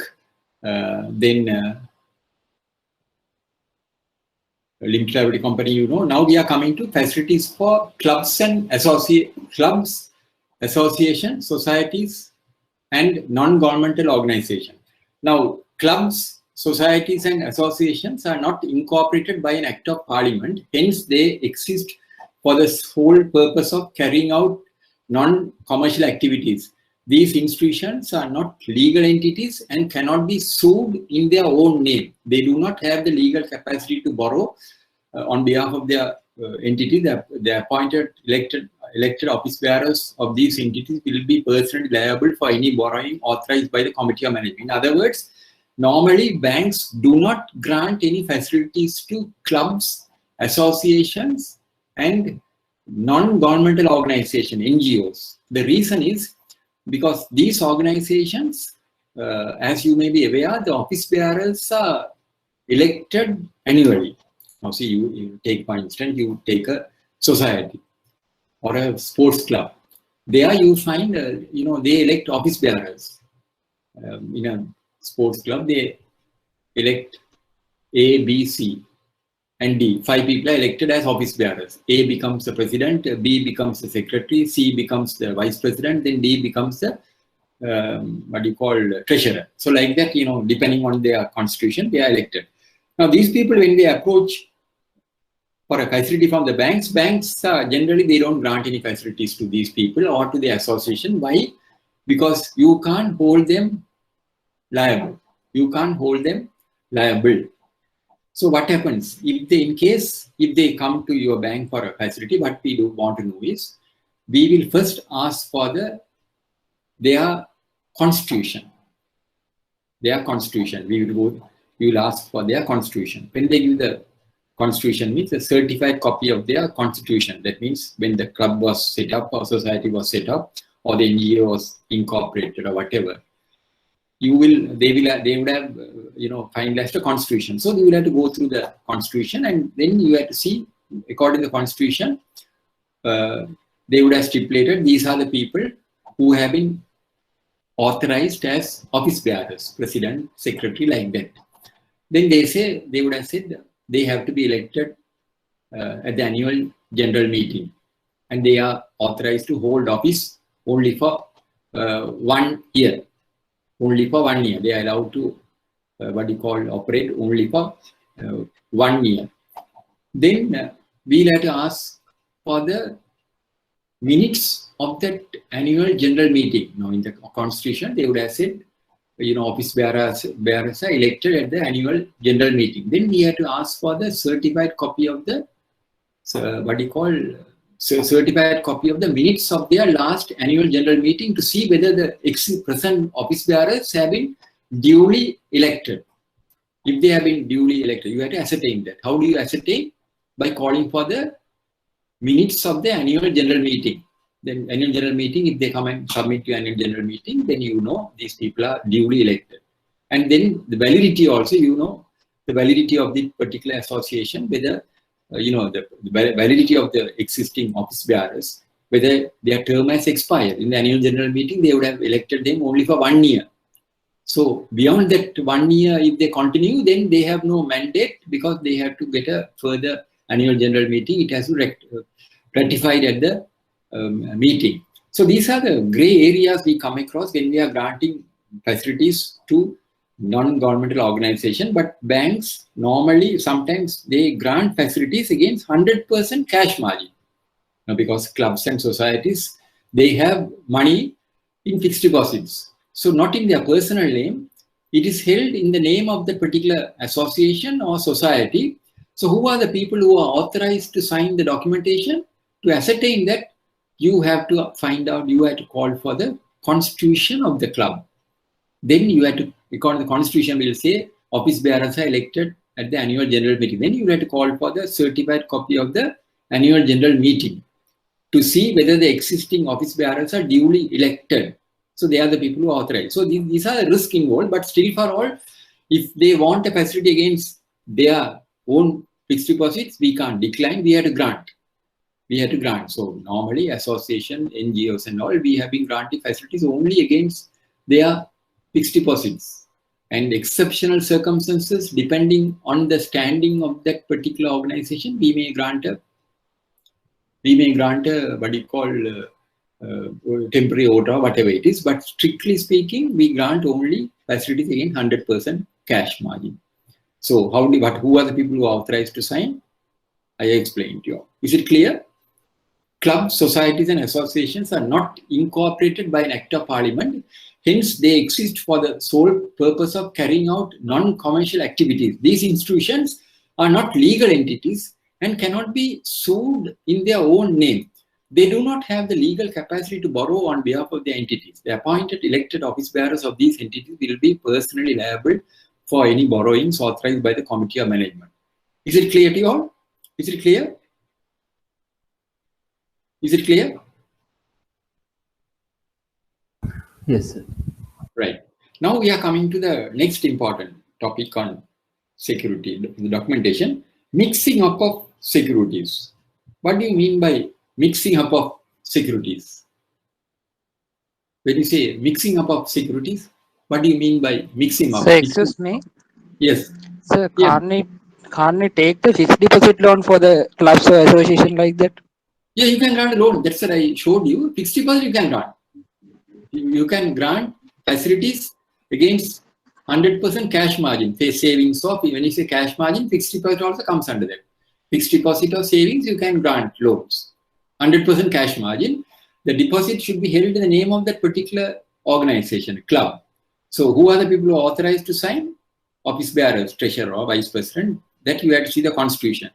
So to ascertain whether they have been duly elected, you will have to get the certified copy of their the minutes of the last annual general meeting. Is it clear? Is it clear? Yes, sir. Right. Now, mixing up of securities. What do you mean by? I have just put this image to make it interesting. Now mixing up of securities. What do we mean by mixing up of securities? Any guesses? Structuring a credit facility with several types of securities, meaning yes, that's right. Yes, you are correct. To some extent, you are correct, Miss. Structuring the credit facility with several securities.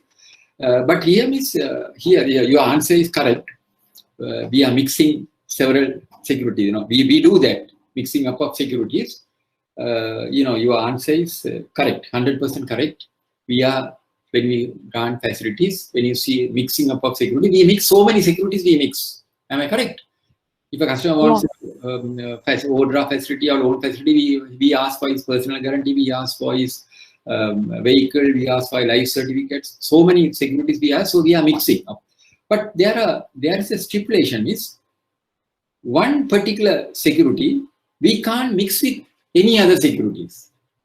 You can put sugar for everything, but you can't mix sugar and coffee. Can you mix sugar and coffee? You can't.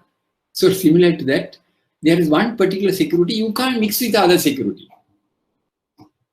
Because if you mix it, then you are losing some legal cover.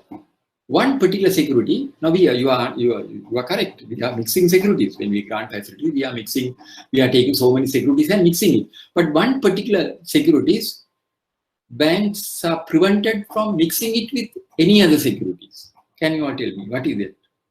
That security you can't mix with anything. You have to drink it. That particular solution you can't mix it with anything. Immovable. Very good. Immovable property. Immovable property, you can't mix with any other security. Mixing up of securities. What is the relevant? Mortgage over immovable property obtained as security should not be mixed with other securities to cover any shortfall in the margin requirement. Mortgage over immovable property obtained as security should not be mixed with any other security. Now, if your customer is giving immovable property, you can't mix that immovable property against movable. Now, here what they mean is movable. You can't take movable and immovable. You can't mix it. Now, mixing up of mortgage over immovable property securities with other movable securities will lead into legal complications under the Mortgage Act. So there are we will face some legal complication if we mix it. So to give you an example for you all, to give an example, listen to this very carefully. I am a borrower. I come to a bank for a facility of 10 million.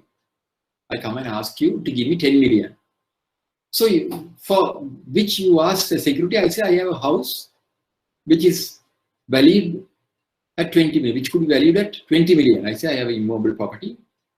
I am occupying that property that is valued at 20 million. I want 10 million. So your bank people have approved the facility. Now you are doing the documentation, security. So when you did the title examination, then after that you are doing the valuation. When you did the valuation, your bank valuer says this property is value. I have valued this property only at 15 million, but I as a customer I say 20 million, but bank will not accept my value. No, you will say, sir, we go by the bank valuation. So bank is telling, we are giving, we can give, our value says 15 million, so we can give you only 7.5 million. But my requirement is 10 million. I have come to you for 10 million. I said, I want 10 million.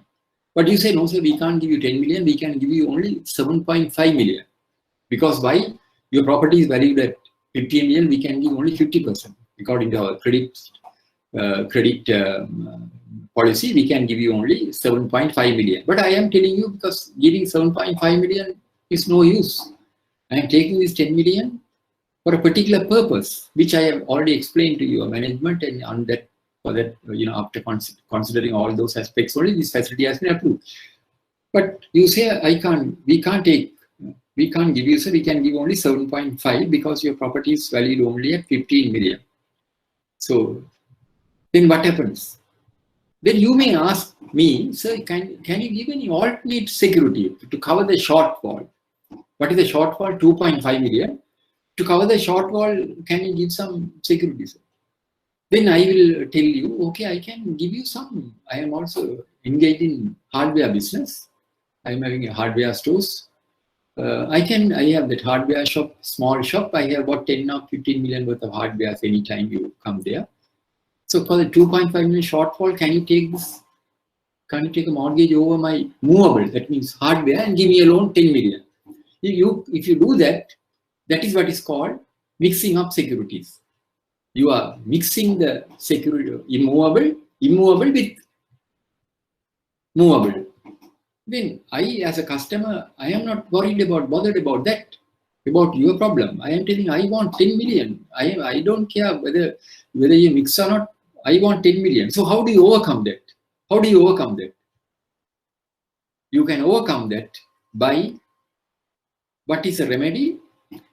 In such instances, which compels the acceptance of such securities, the facilities should be segregated security-wise without specifically mixing up with more immovable securities. So what we can do is, if you come across such instances, what we can do is, you can grant me a loan number 1, 7.5 million against mortgage over immovable property.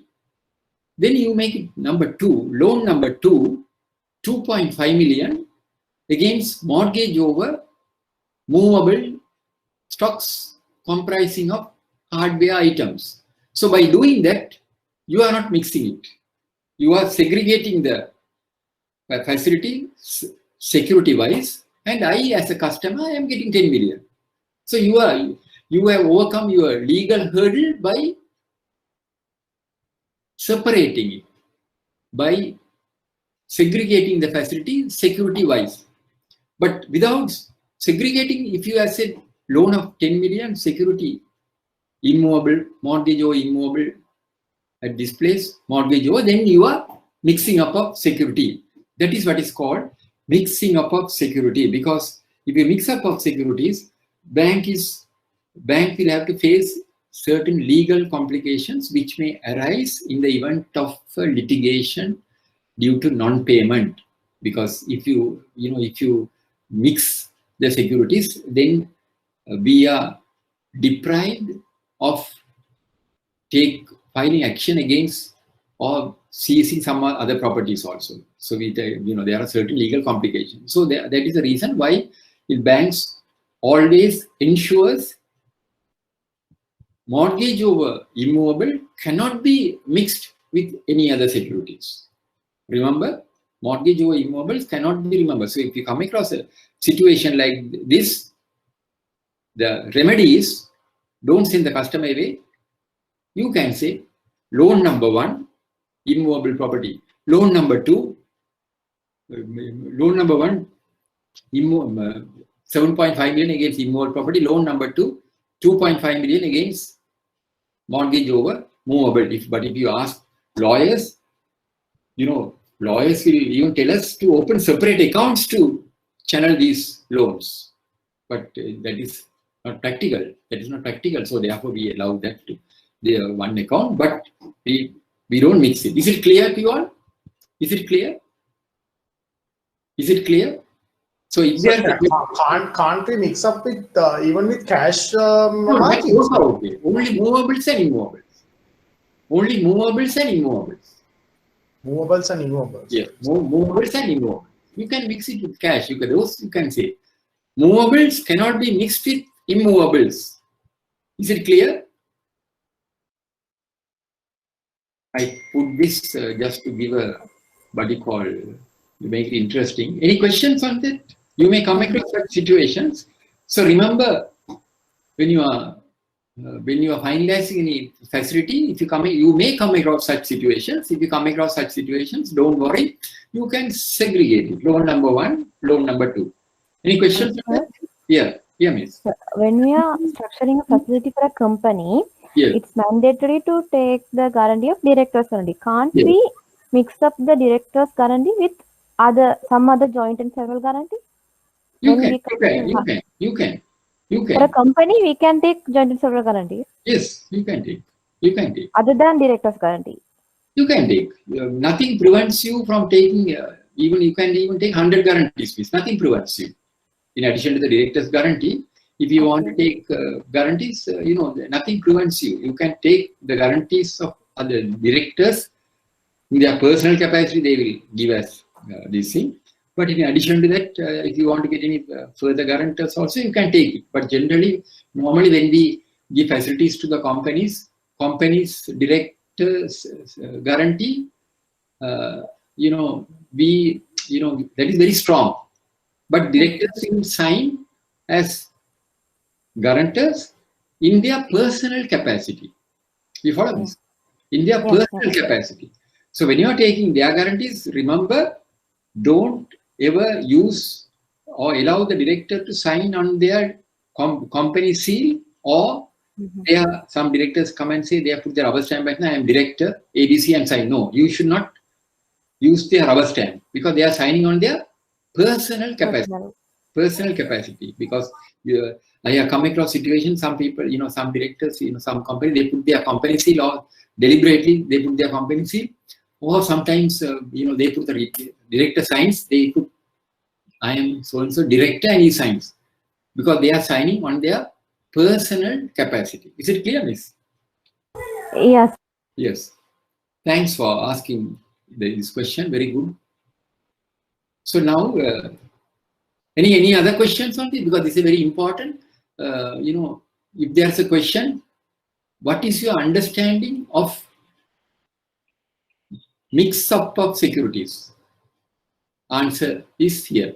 Now, next week, I will be discussing about letter of guarantee, and with that, I will also be discussing past papers.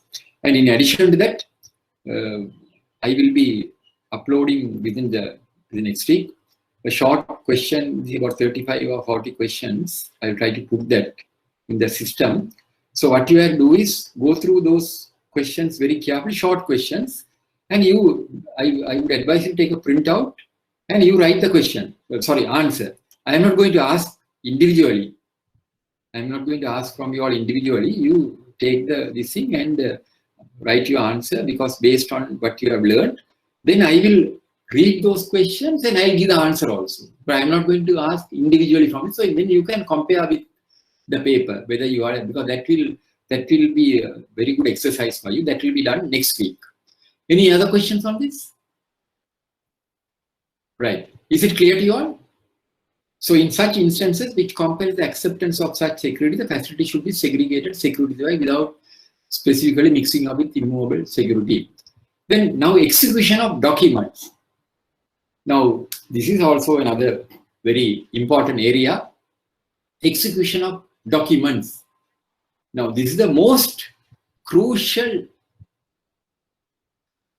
area in documentation, because signature, when the customer signs, when the borrower signs, when the guarantor signs, he signing is death warrant.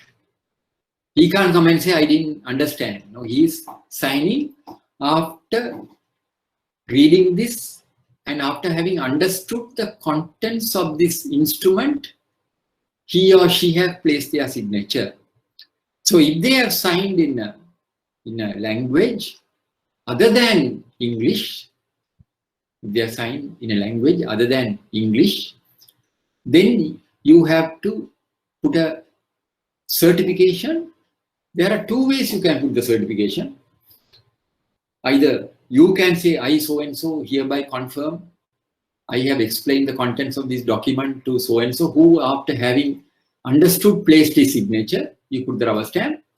Or you can even put another rubber stamp, I so-and-so hereby confirm the contents of this document was explained to me by the bank official Mr. So-and-so, and after having understood only I place the signature. Now I am asking you a question. These two options are there. You are the bank manager. Which certification you prefer? First one or the second one? First one or the second one? You have to put one of these certification, not both, one. Which one you prefer?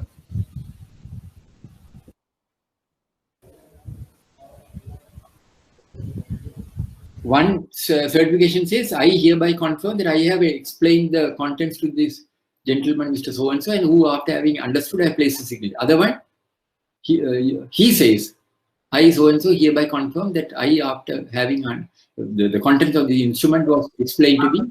Second one.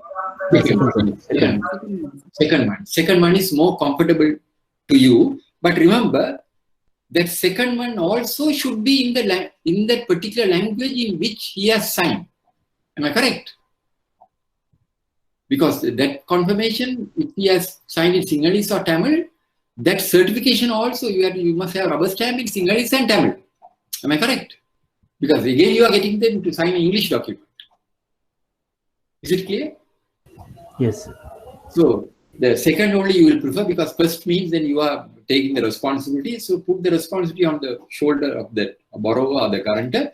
But remember that certification should be in the language in which they are signing. Because again, you get the certification signed in English, that man will come and say, I didn't know anything. They just told me to sign, I signed it. So that certification should be in the language in which he or she signs. Is it clear? Is it clear? Yes. Right. So this is the most push. Yes. Yeah. I have come across a situation. A customer used to sign in Arabic.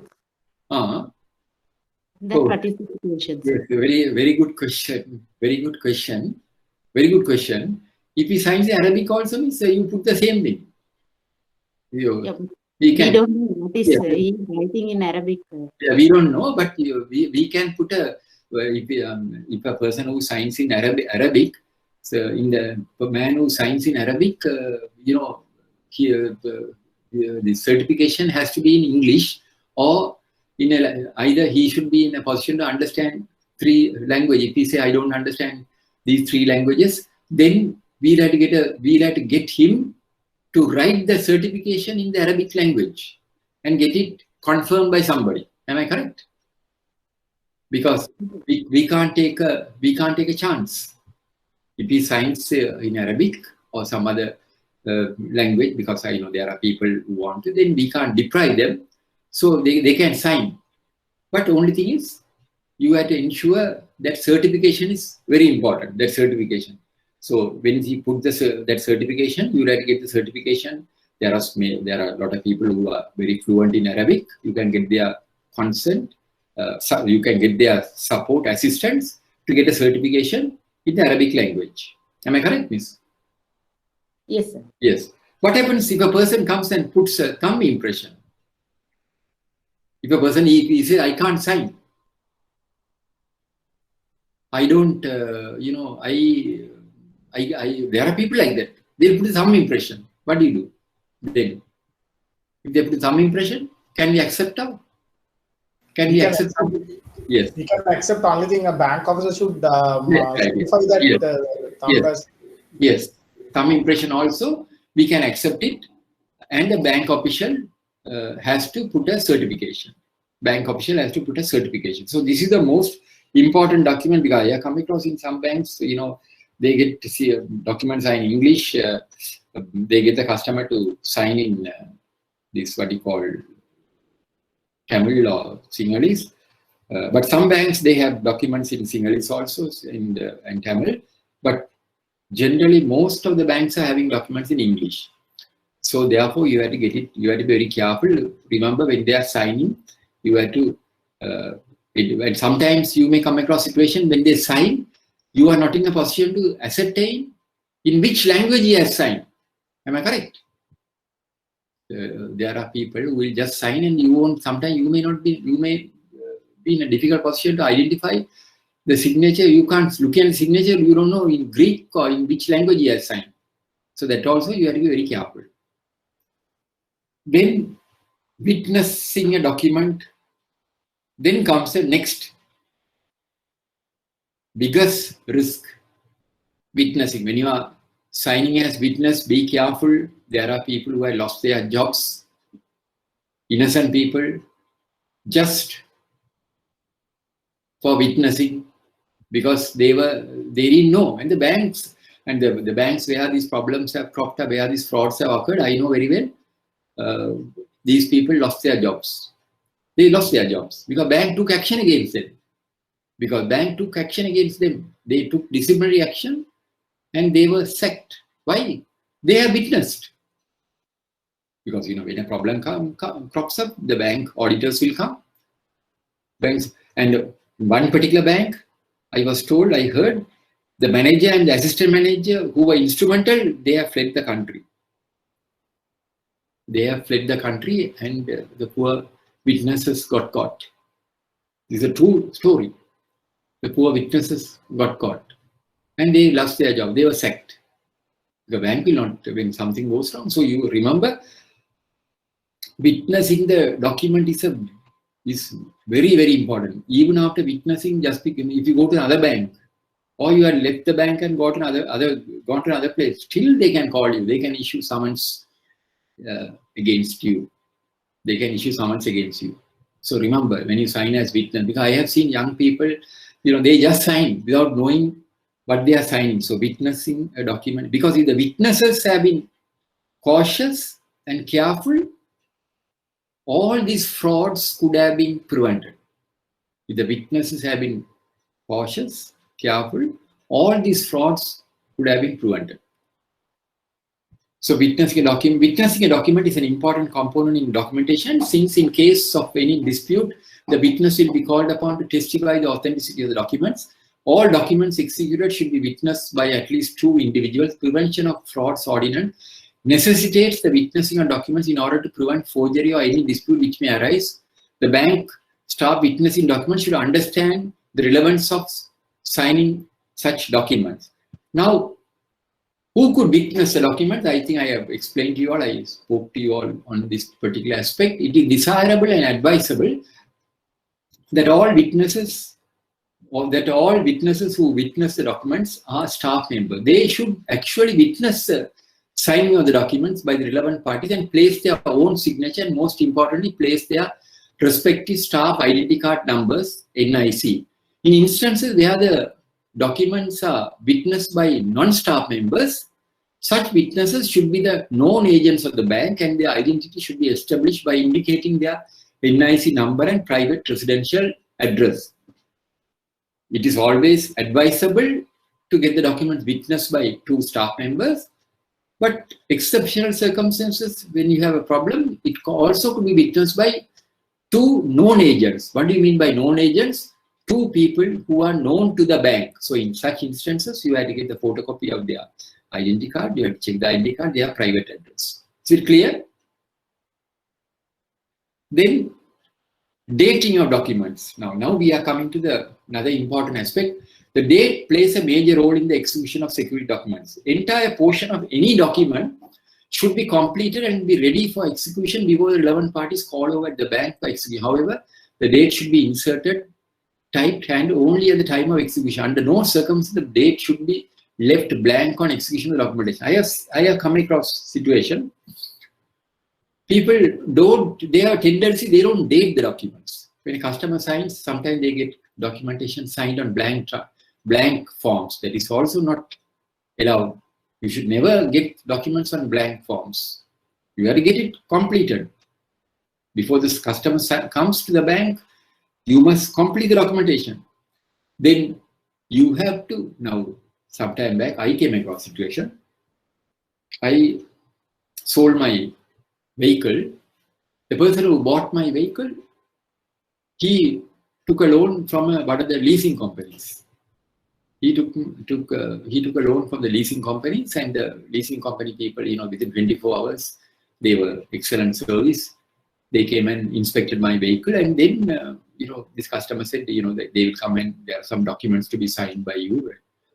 And the leasing company reps came to my office with the documents and wanted me to sign. To see all blank documents. Then I told them, these are all blank documents. No, sir, don't worry, these are blank because we had to release, we want to give the check to you today. So if you can sign and give, we will take it and fill it in. I said, no, I can't sign. I don't sign blank documents. Then that person was pleading. He said, sir, don't worry, because I had to go to my office and get it typed and there will be a delay, then I won't be able to give you the check today. I said, I don't want the check today.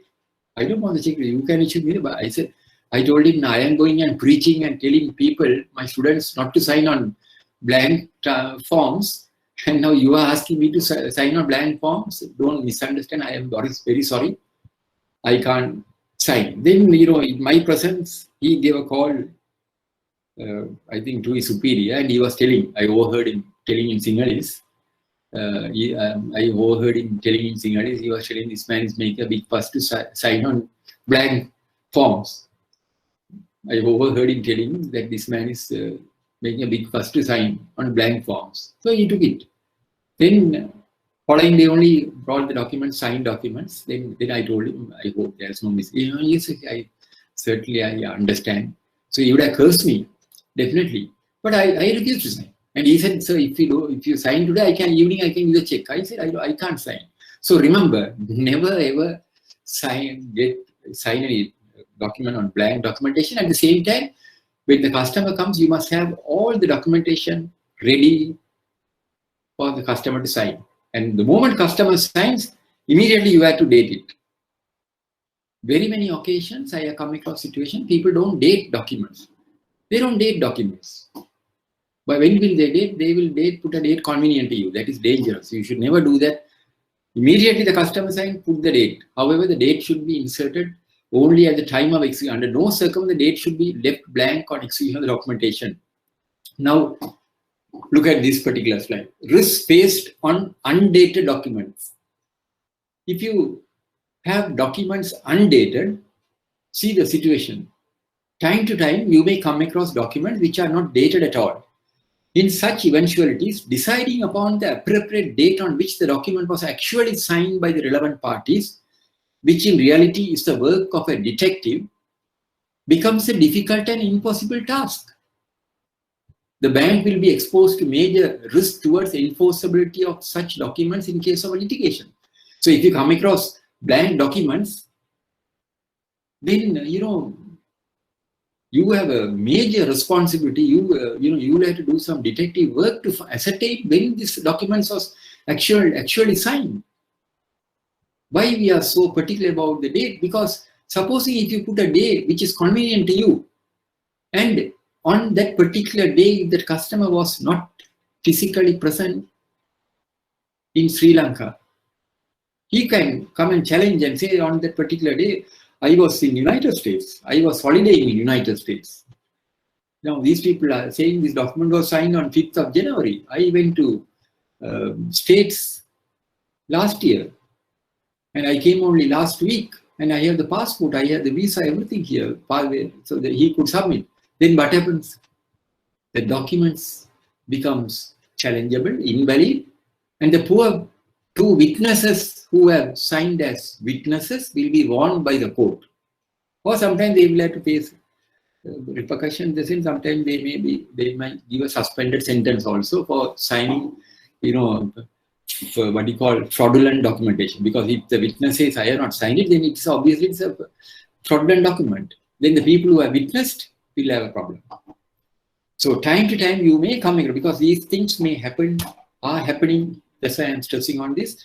Time to time, you may come across documents which are not dated at all. In such eventualities, deciding upon the appropriate date on which the document was actually signed by the relevant parties, which is in reality is the work of a detective, becomes a difficult and impossible task. The bank will be exposed to major risks towards enforceability of such document in case of litigation. Is it clear to you all? Is it clear? Any questions on that? Sir, hello. Yeah. So now these days, now when we are preparing documents, normally we are typing and printing documents. So if typing and preparing documents, yes. So if in case we have to put the date after the signing of documents, so can we keep it blank and write the date in pen? Yes, you can write the date in pen. That's okay. Right. Okay. You can. The only thing is, only when you are putting the date in pen, get the customer to initial the date, that particular. Against that initial date, you tell the customer to initial it. Right. But main thing is you have to ensure that you place the very date on which he has signed the documents.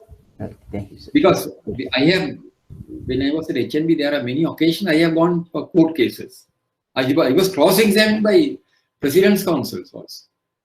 HNB, when we were there, sometimes major cases, they asked me to go. And there are occasions I was cross-examined by lawyers. So some of the young people, when we come and share the experience, they don't understand. So I used to tell these people, we have to take you all one day on a tour to Hulstorf. I used to tell these people to see how the courts are functioning, because so it's very important. Witnessing is very important. Date is very important. Then executing the document is very important. So this is very important. Witnessing document is very important. Then dating is very important, because I know these type of common mistakes are occurring in the banks. It's faced on undated. Now we are coming to another important aspect: power of attorney. Excuse me, sir.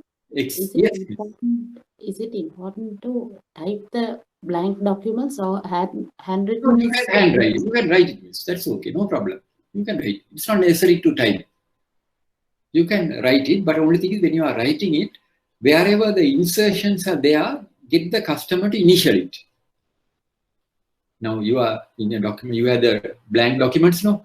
So wherever you are writing or typing, always get the customer to initial that area. Is it clear, miss? Yes, sir. So execution of documents on power of attorney. Now here, this is also very dangerous. You may come across situation. People may come and say, I am having my mother has given a power of attorney.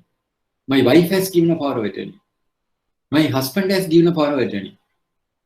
My daughter has given a power. Like that, people will come and say, power of attorney. I am in possession of power of attorney. You grant a facility to the customer's mother. He says, my mother is not well. She is unable to come. So therefore, or my mother is in London. She has given me the power of attorney. So that means when the power of attorney document is given, you have to scrutinize the power of attorney very carefully, examine the power of attorney. It is very important. So when you are getting the power of attorney, now HNB, of course, I don't know the present situation. During our time, there was a stipulation. Whenever you are getting a power of attorney, it should be referred to the bank's head of legal. They have to confirm. So when we get a power of attorney, we can go through a power of attorney, but we can't accept it. We have to forward to the legal department. They will confirm the validity of the power of attorney. I think even Pan-Asia, when I was there, we introduced this. All power of attorney. Why? Because power of attorney is a wide area, and you don't know whether the power of attorney is still valid or not. Now see, you are coming in, a customer comes and gives you a power of attorney given to him by his mother, which was signed in in 1995. He said the power of attorney date, you are seeing looking at the date, it's 1995. So he said, this is the power of attorney. How will you know whether this power of attorney is valid or not? How will you know?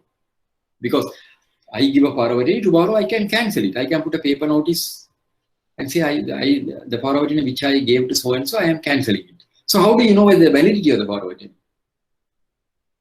How do you know the validity? This power of attorney was executed in 1995. 25 years back.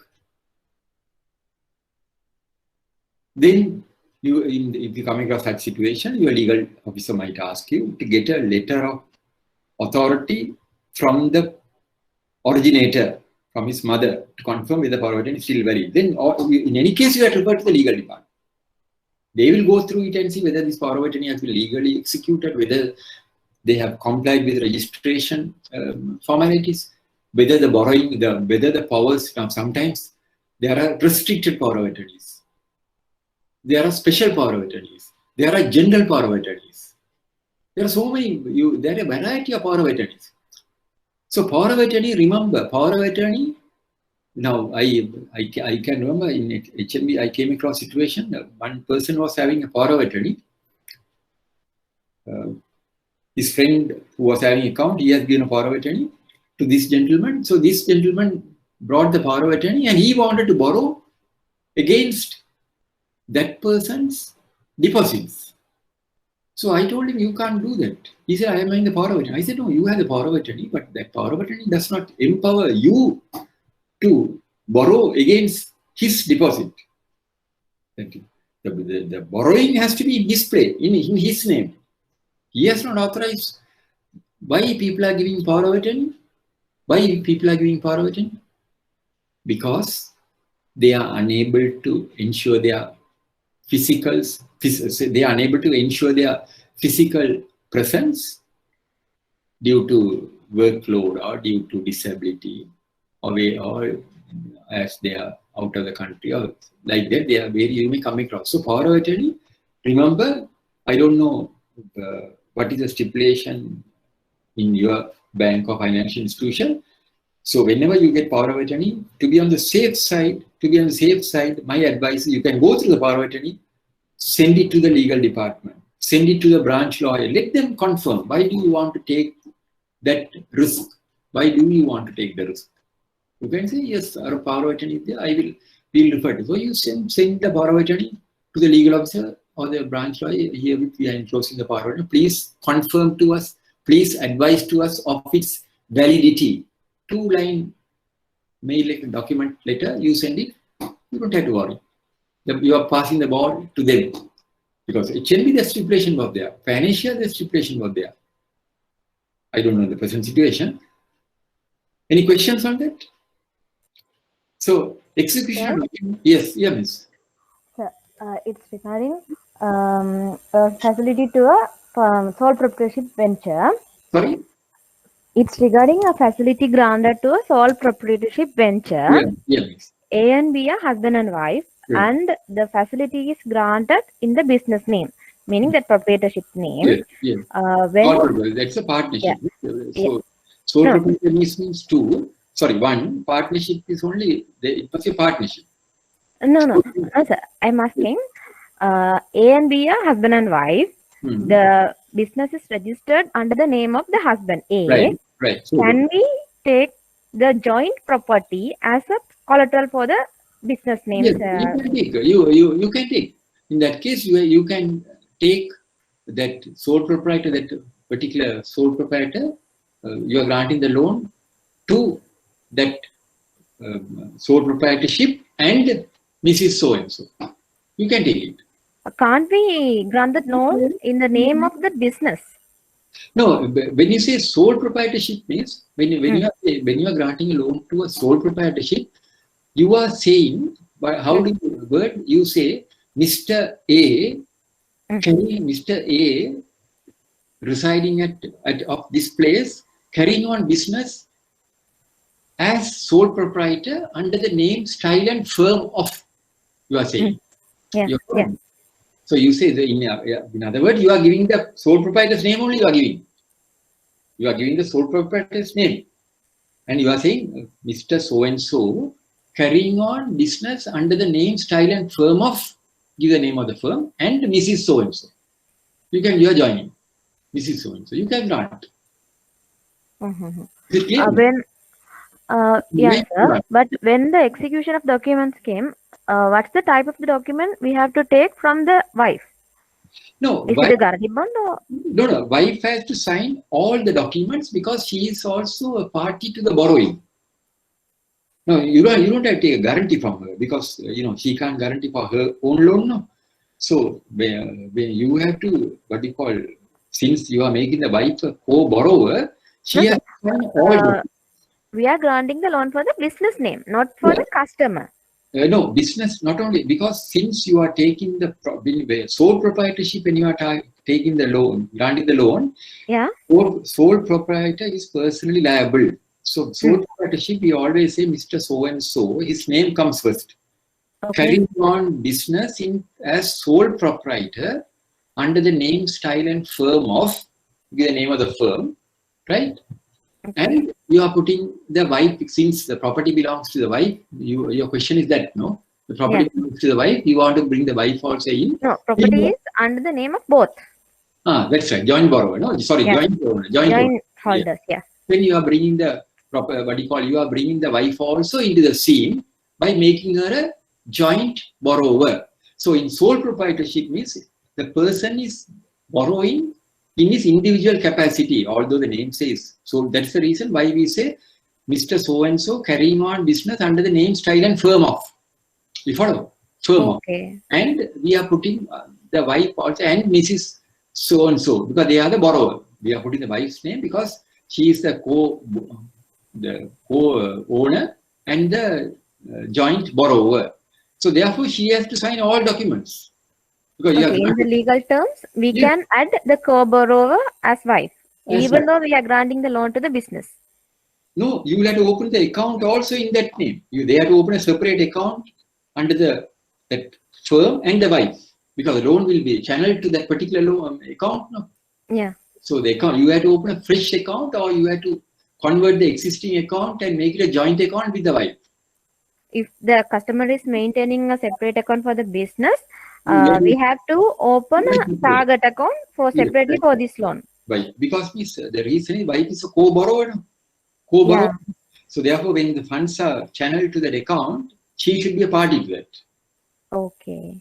Is it clear, miss? Okay, sir. Okay. Thank you. Very good question. This refreshed my own memory also. I have forgotten some of these things. Thanks for asking it to refresh my own memory also. So is it clear, no, miss? Is it clear? Yeah. Thanks for asking this question. Excuse me, sir. Yeah. In that case, sir, sorry? In this example, the husband signs, he shouldn't sign on his sole proprietor seal, no? Right. He has to sign individually. No, he can sign on the sole proprietor seal. He can sign on the sole proprietor. That's okay, no problem. He can sign on the sole proprietor. Seal is also not necessary. He can even write. So and so he can put the name and say sole proprietor. Sole proprietor he can put. That's not a problem. Sole proprietorship, that's not a problem. So this account, a separate account is opening two persons' name, no? Yes. Then why he's placed sole proprietor signature? No, because yes. Your question is because facility is not granted to the sole proprietor account. We open a separate account, joint account. It's the personal joint account. So now, but the problem is customer may sometimes insist, no, I want to take this loan. I want to open a separate account for this purpose. I want the sole proprietor's name to come in. He may say, you follow, customer. So your question is very good. Your question is a valid question. Because if you are granting jointly, why we should open a separate account on sole proprietor name only on the individual name? Neither. That's what you asked, no? Individual name. No. I am asking. Joint. We granted the facility to the joint account. Yes. No need to place sole proprietor seal in that mortgage bond or the other documents. No. You are granting the loan to him under the capacity, under his official capacity plus the wife. Now that's a second account is opening. That's a second account is opening. He wants to open a second account under his business name and the wife. But if the second account without sole proprietorship, he can open it on his personal name and his wife. That option is also there. But if the customer still insists, no, I want even the second account, I want to open it under my sole proprietor name also should come in. Then he had to place the rubber stamp. He'll have to place a rubber stamp. Can we open a sole proprietor account with wife? Yes, yes. We can't do that. No, you can open it. You can say Mr. So-and-so carrying on business under the name, style and firm of so-and-so. You have to put his name first for easy recognition. You put his name first, Mr. So-and-so carrying on business under the name, style and firm of, put his name and then and Mrs. So-and-so. For easy recognition, identification, you can put that. So, then so when we are opening accounts for proprietorships, generally the account is open only for the person who is in the registration. We can't make it a joint. Yes, we can't put another person's name. No, we can't make it a joint account. What I am saying is this particular account, we are granting a joint loan to the proprietor and to the wife because the property is owned by both of them. So therefore, nothing prevents us in opening an account and making the wife also the co-party to that borrowing. Nothing prevents us. Then you can open it. There are instances like that. You have it should be a joint, no, sir? It's a joint account. It's a joint account. So if it is a joint account, can we use the proprietor registration to that business? I mean, you can open it because when you say sole proprietor, you are considering the sole proprietor as an individual.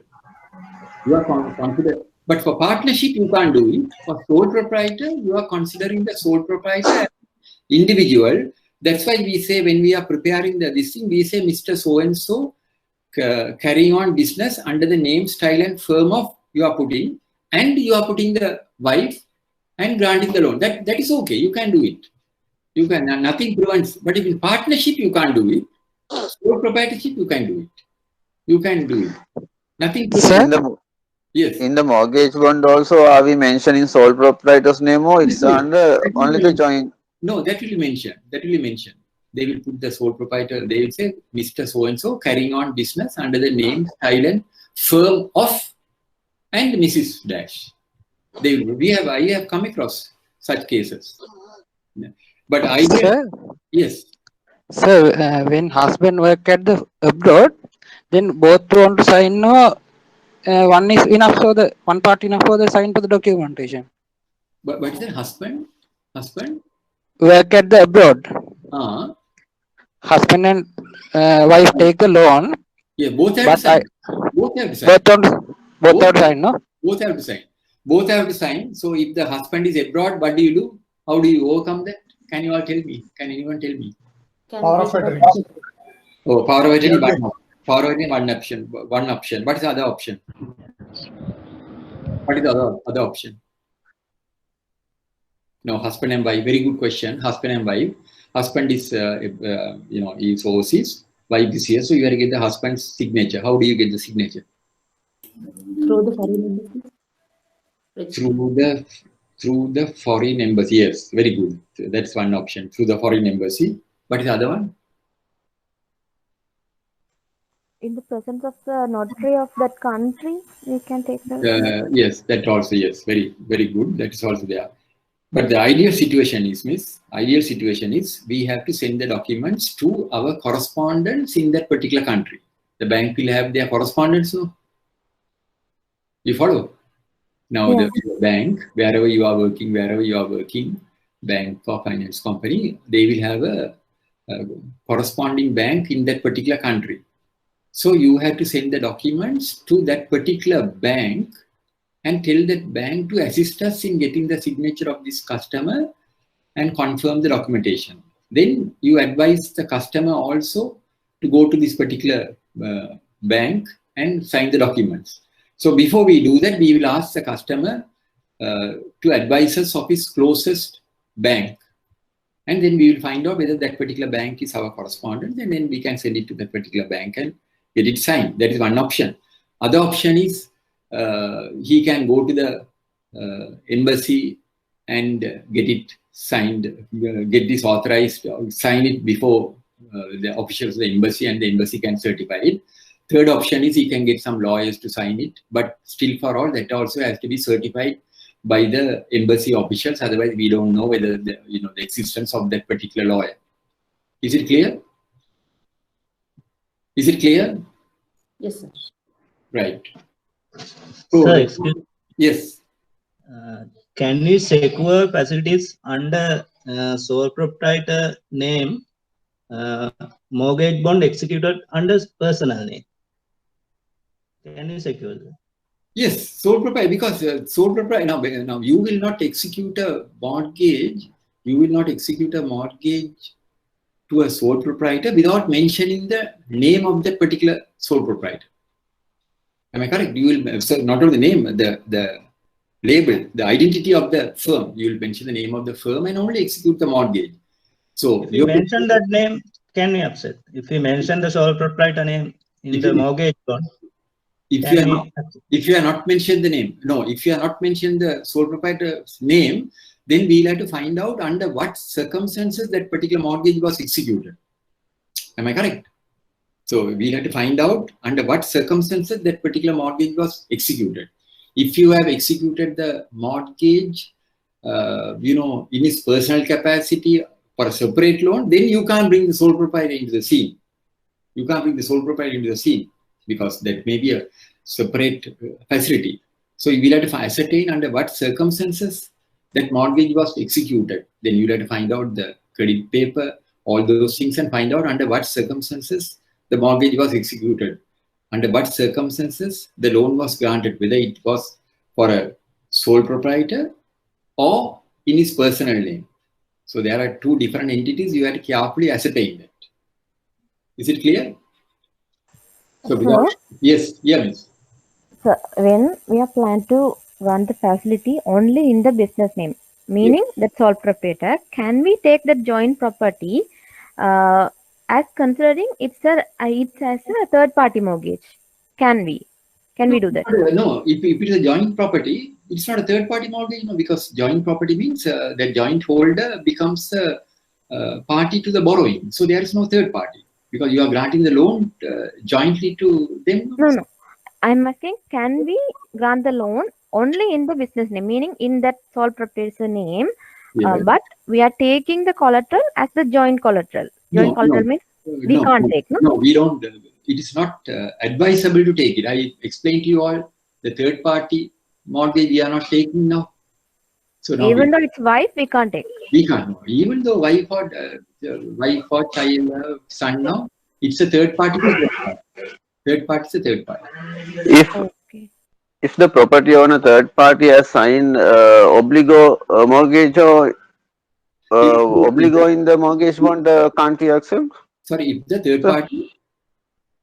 third party signed as a obligo in the mortgage bond. Mortgage bond, no, but the loan, main thing is you have to find out whether this particular loan has been approved jointly to both parties and whether... No. We are granting loan to husband. Property is owned by wife. Yes.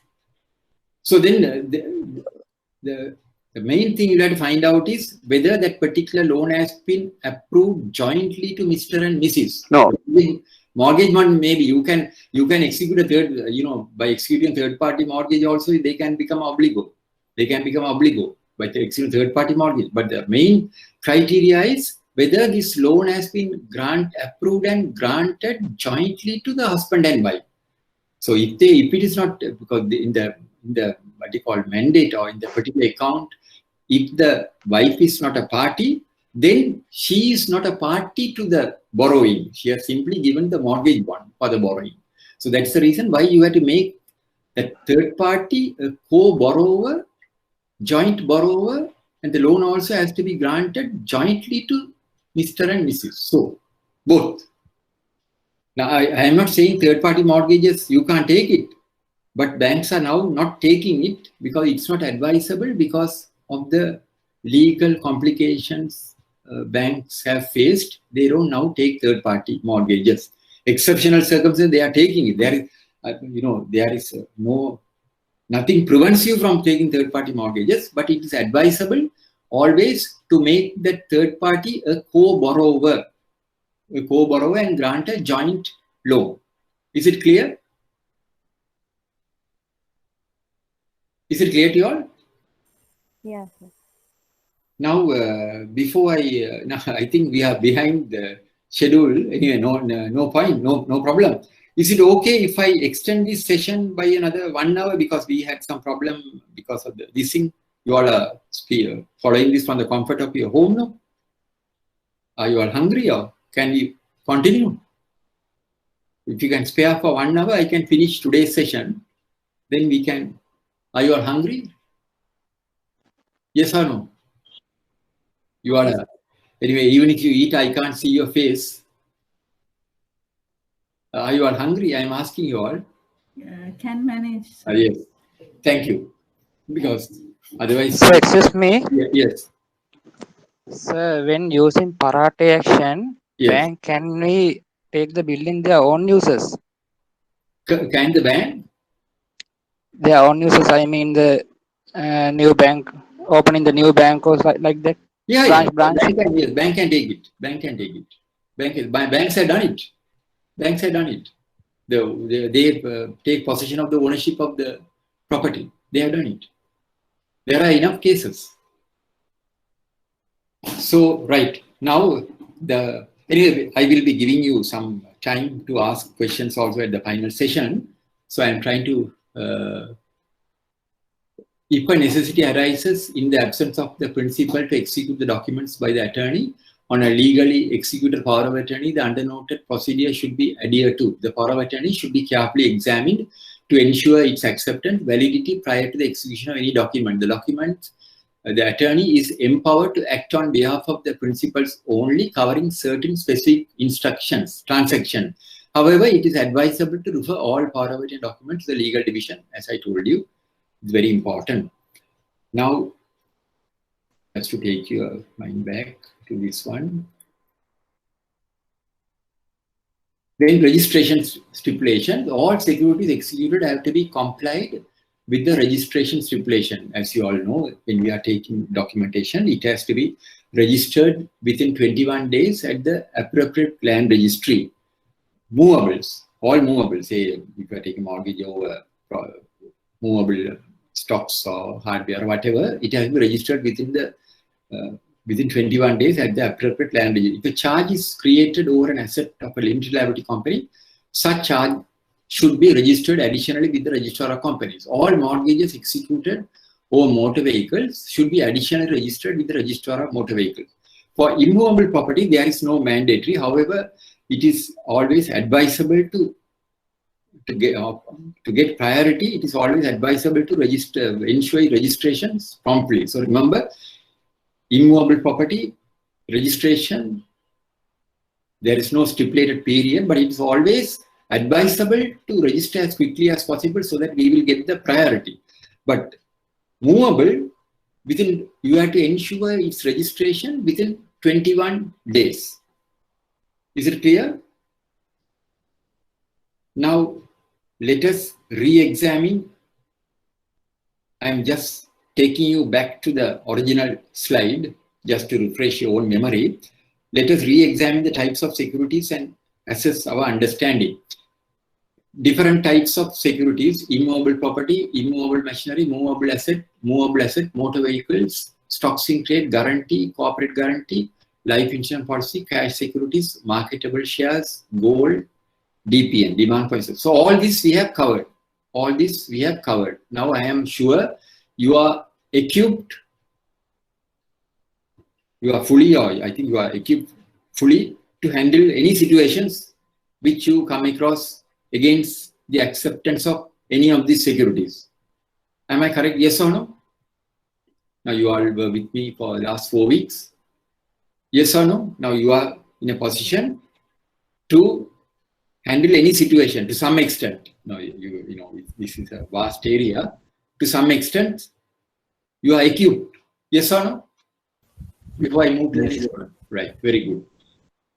Now we are coming to the most important area. Now documentation part is over. You know, we have covered everything. Now we are coming to the most important area. Listen to this very, very carefully. A very interesting area also. Major risk apart from our documentation. The bank is not only exposed to greater risk due to the carelessness in the execution of documentation, and its management, it also faces a major risk in realization due to an eventuality beyond its control.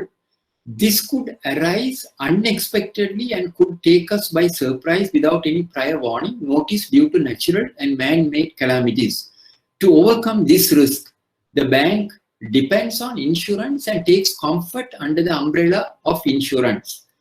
Now, what is this? Insurance is an umbrella. Every banker should be in possession of this particular umbrella to overcome any eventuality. Now, insurance is an umbrella. Now, when it rains only, they all go under the umbrella. What are these risks? Importance of insurance. To overcome this risk, we take comfort under an umbrella called insurance. This is an umbrella which could be purchased only when there is no rain and under excellent weather conditions. Bankers should at all times be in possession of this umbrella to protect them from any eventuality.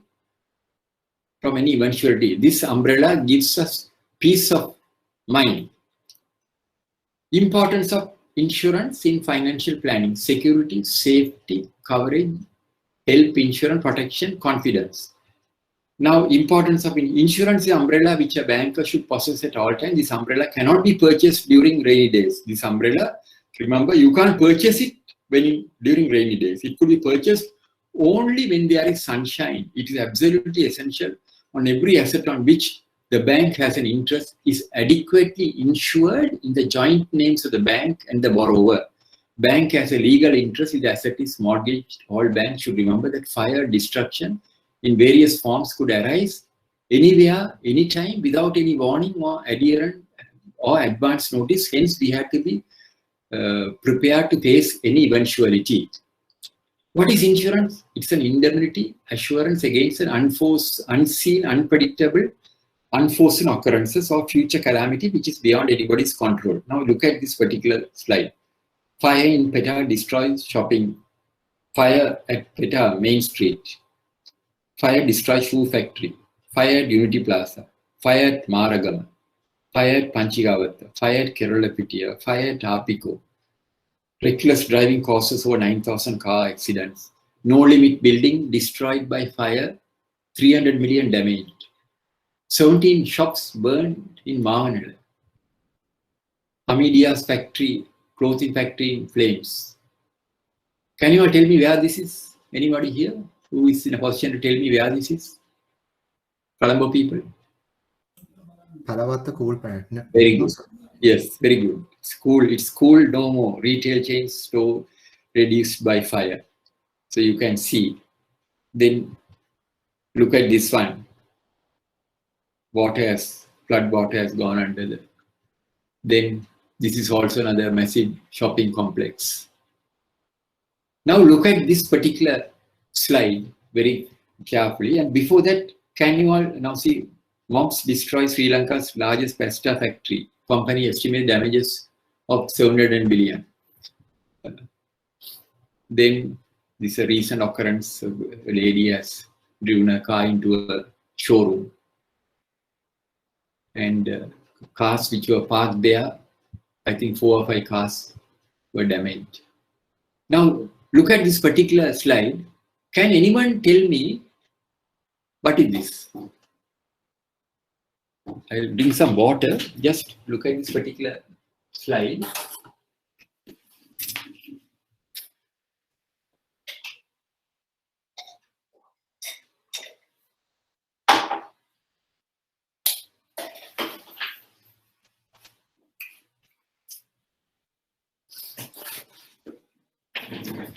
If you are a person who is very much interested in global happenings and local happenings and the news, you wouldn't have missed this.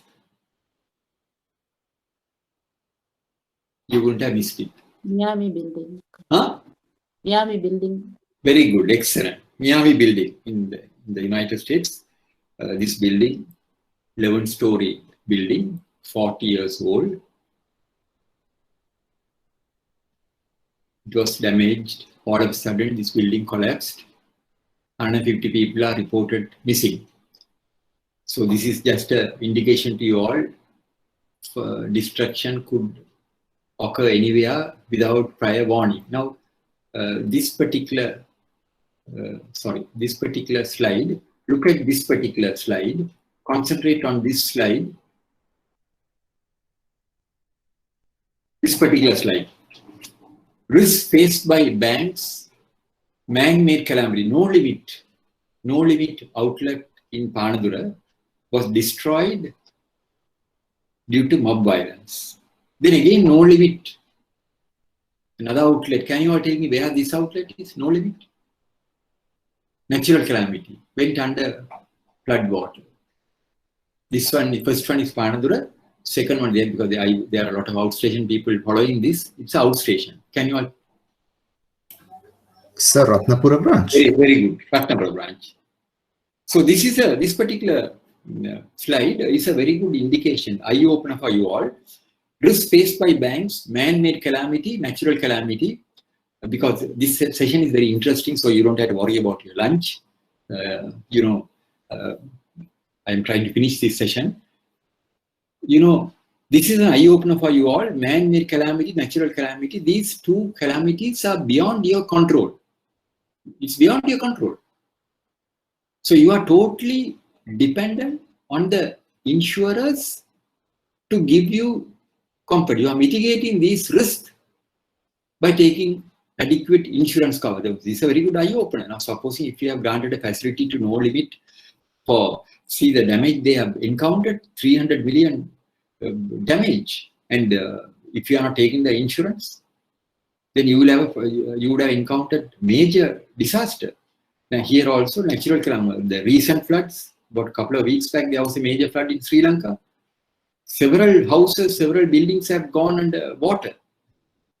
So if you have not taken the flood cover, you would have encountered some difficulty. So now how do we overcome these risks? Now these are the types of policies: fire policy, burglary policy, comprehensive policy, burglary policy on first loss basis, mortgage reducing policy, marine insurance policy, third party insurance. Now let me take you back to my original presentation, or the second day's presentation, where I was talking to you all about that this merchant who was selling wristwatches. Is it necessary for you to insist on a fire policy? Is it necessary for you to insist on a fire policy? That yes, mortgage the wristwatches to your bank. Is it necessary to obtain the fire policy? Tell me, don't worry. Yes, it is very important, very necessary, very important. You have to take fire policy because overnight the entire stocks could be destroyed due to a major fire. Then coming back to the second one, is it necessary to take the burglary policy? Is it necessary to take a burglary policy? These are general knowledge. You can no. Anybody saying yes, burglary? Why do you say no, miss? Burglary policy? Can you explain to me why burglary policy is not necessary? Is there anyone who says burglary policy is a must? Yes, it's a must. Yes, it's a must. Anybody says burglary policy is not necessary? Is there anyone all agree with the burglary policy? Yes or no? Yes or no? All of you all agree burglary policy is a must? Yeah. Yes. So it's a must because this particular merchant who is dealing in the business of wristwatches, although he had 300 million worth of stocks, the entire wristwatches could be dumped in a suitcase and taken. So therefore, burglary policy is a must. Fire policy is also a must. Let me take you to House of Fashions. If you have granted a loan to House of Fashions against a mortgage over their stocks worth about 500 million, the outlet borrower, massive building, is it necessary to obtain a fire policy? Is it necessary to obtain a fire policy? Yes, sir. Yeah.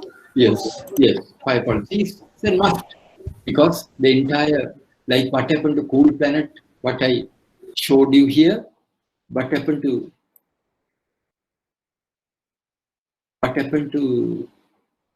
Cool Planet could happen to House of Fashions also. So therefore, fire policy is also very important, and it's an absolute necessity. Then burglary policy. House of Fashions, do you not necessary? Not necessary. Burglary policy not necessary. Yes. Why do you say burglary policy is not necessary? Because robbers. The stock is It huge. depends on the type of the stocks. Sorry. Depends on the type of the stock. Yeah, type on the stocks. Because robbers coming to that kind of places tend to rob cash. Yeah, very good. Cash. That's right. Yeah, very good. Your answer excellent. Excellent. Burglary policy is not necessary because to burgle the entire House of Fashions, you have to bring 25 lorries. Now, House of Fashion is not our customer. As I am taking it as an example.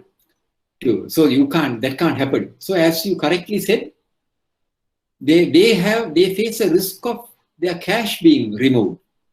Burglars may come and remove their cash, or they may lose certain items. People who come to their to their showroom without their knowledge, they can slowly take some perfume, or they can take some garments and go to the fit-on room and slowly take.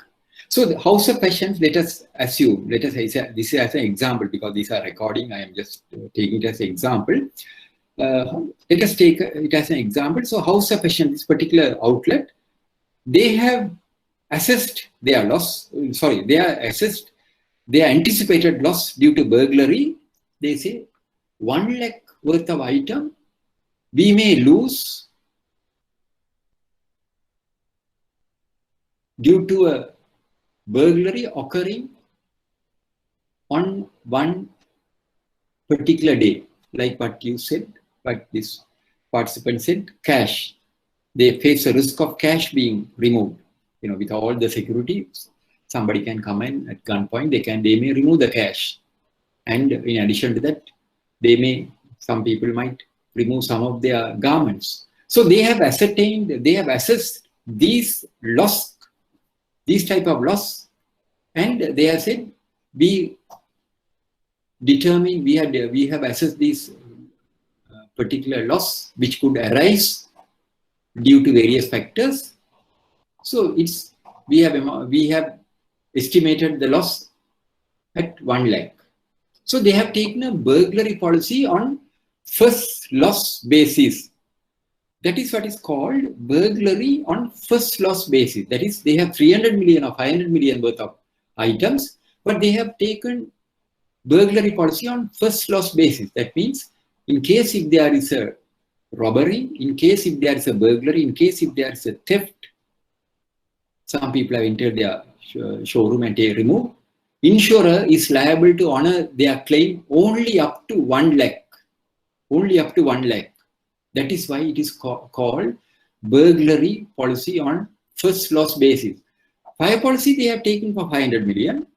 Burglary policy they have taken only on first loss basis. Burglary So on. How can they decide the first loss basis? The amount or whatever? That is the company, the owners, they will have to decide. They will have to decide, not the bank. They will have to decide.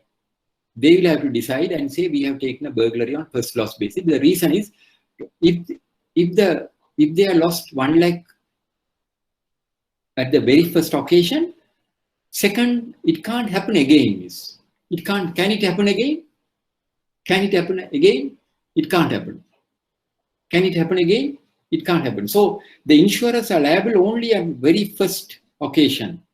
So if you want to renew the policy again, then you have to get another cover. But the insurer will give you a cover on burglary policies. They can ask for 5 lakhs, so they can even go up to 1 million. That is left to them. They can decide. They can decide And they say, no, we have, with all our security precautions, with all our 24-hour security precautions, CCTV camera, everything, we are of the opinion that 500 so not 1 lakh, 5 lakhs of item or 1 million item could be lost due to a burglary. Then when evening, when they do their stock inventory, they find they have lost certain items. Then immediately they have to inform the insurer. Insurer will come and do a inspection, and they may consider settling the claim. But that can't happen again.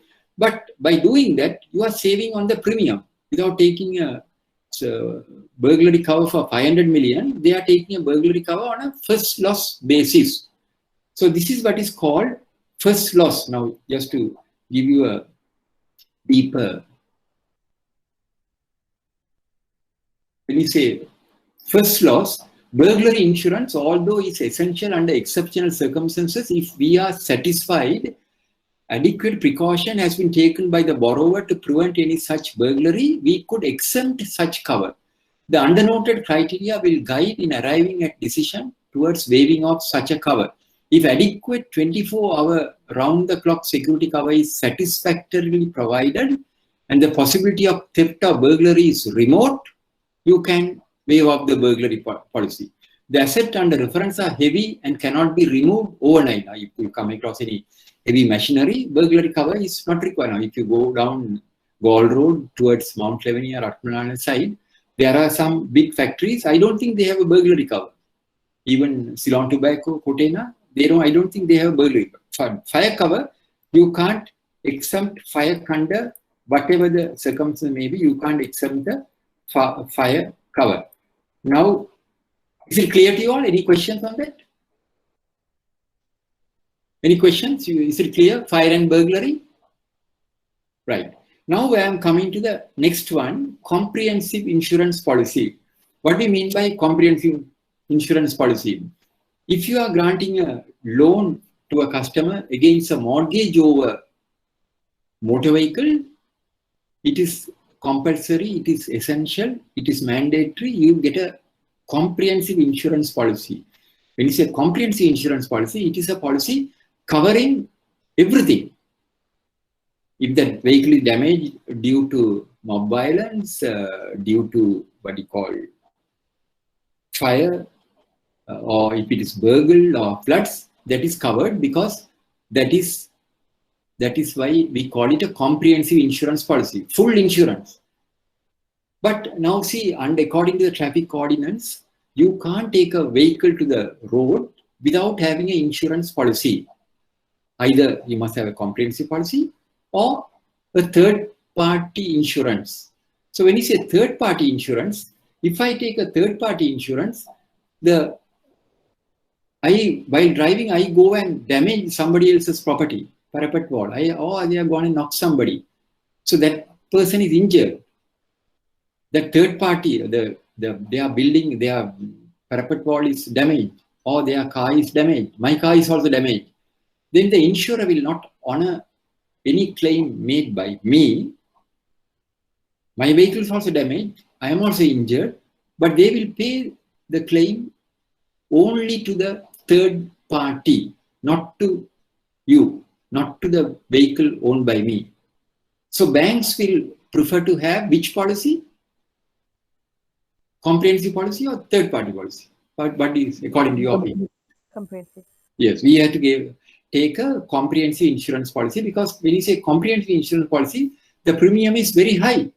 So you have to be very, very careful when you are taking the policy, because you have to check and see whether this is a comprehensive policy, because third party insurance, I think it is 2,500, very cheap. So some of the customers, when the policy is due for renewal, they go and slowly take a third party insurance. So insurer cannot change the status of the policy without your concurrence. So at the time of taking the loan, they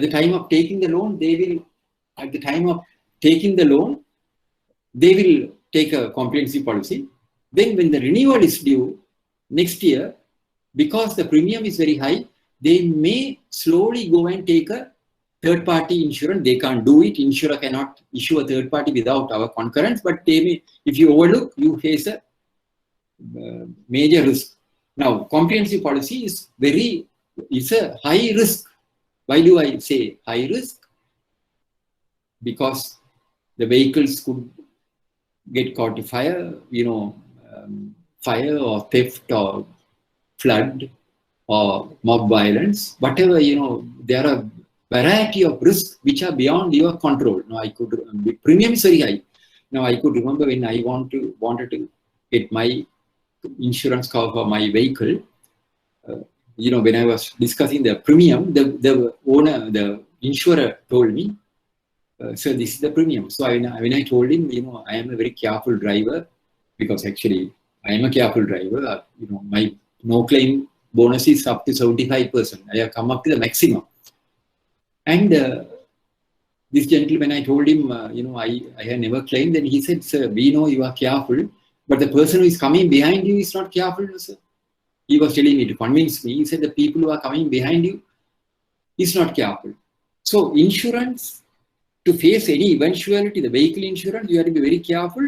Fire and burglar. Now, see, I can narrate another good example. One day when I went to Central Bank for a lecture, after my lecture, when I was returning home through Kota Road, there was a big building work going on.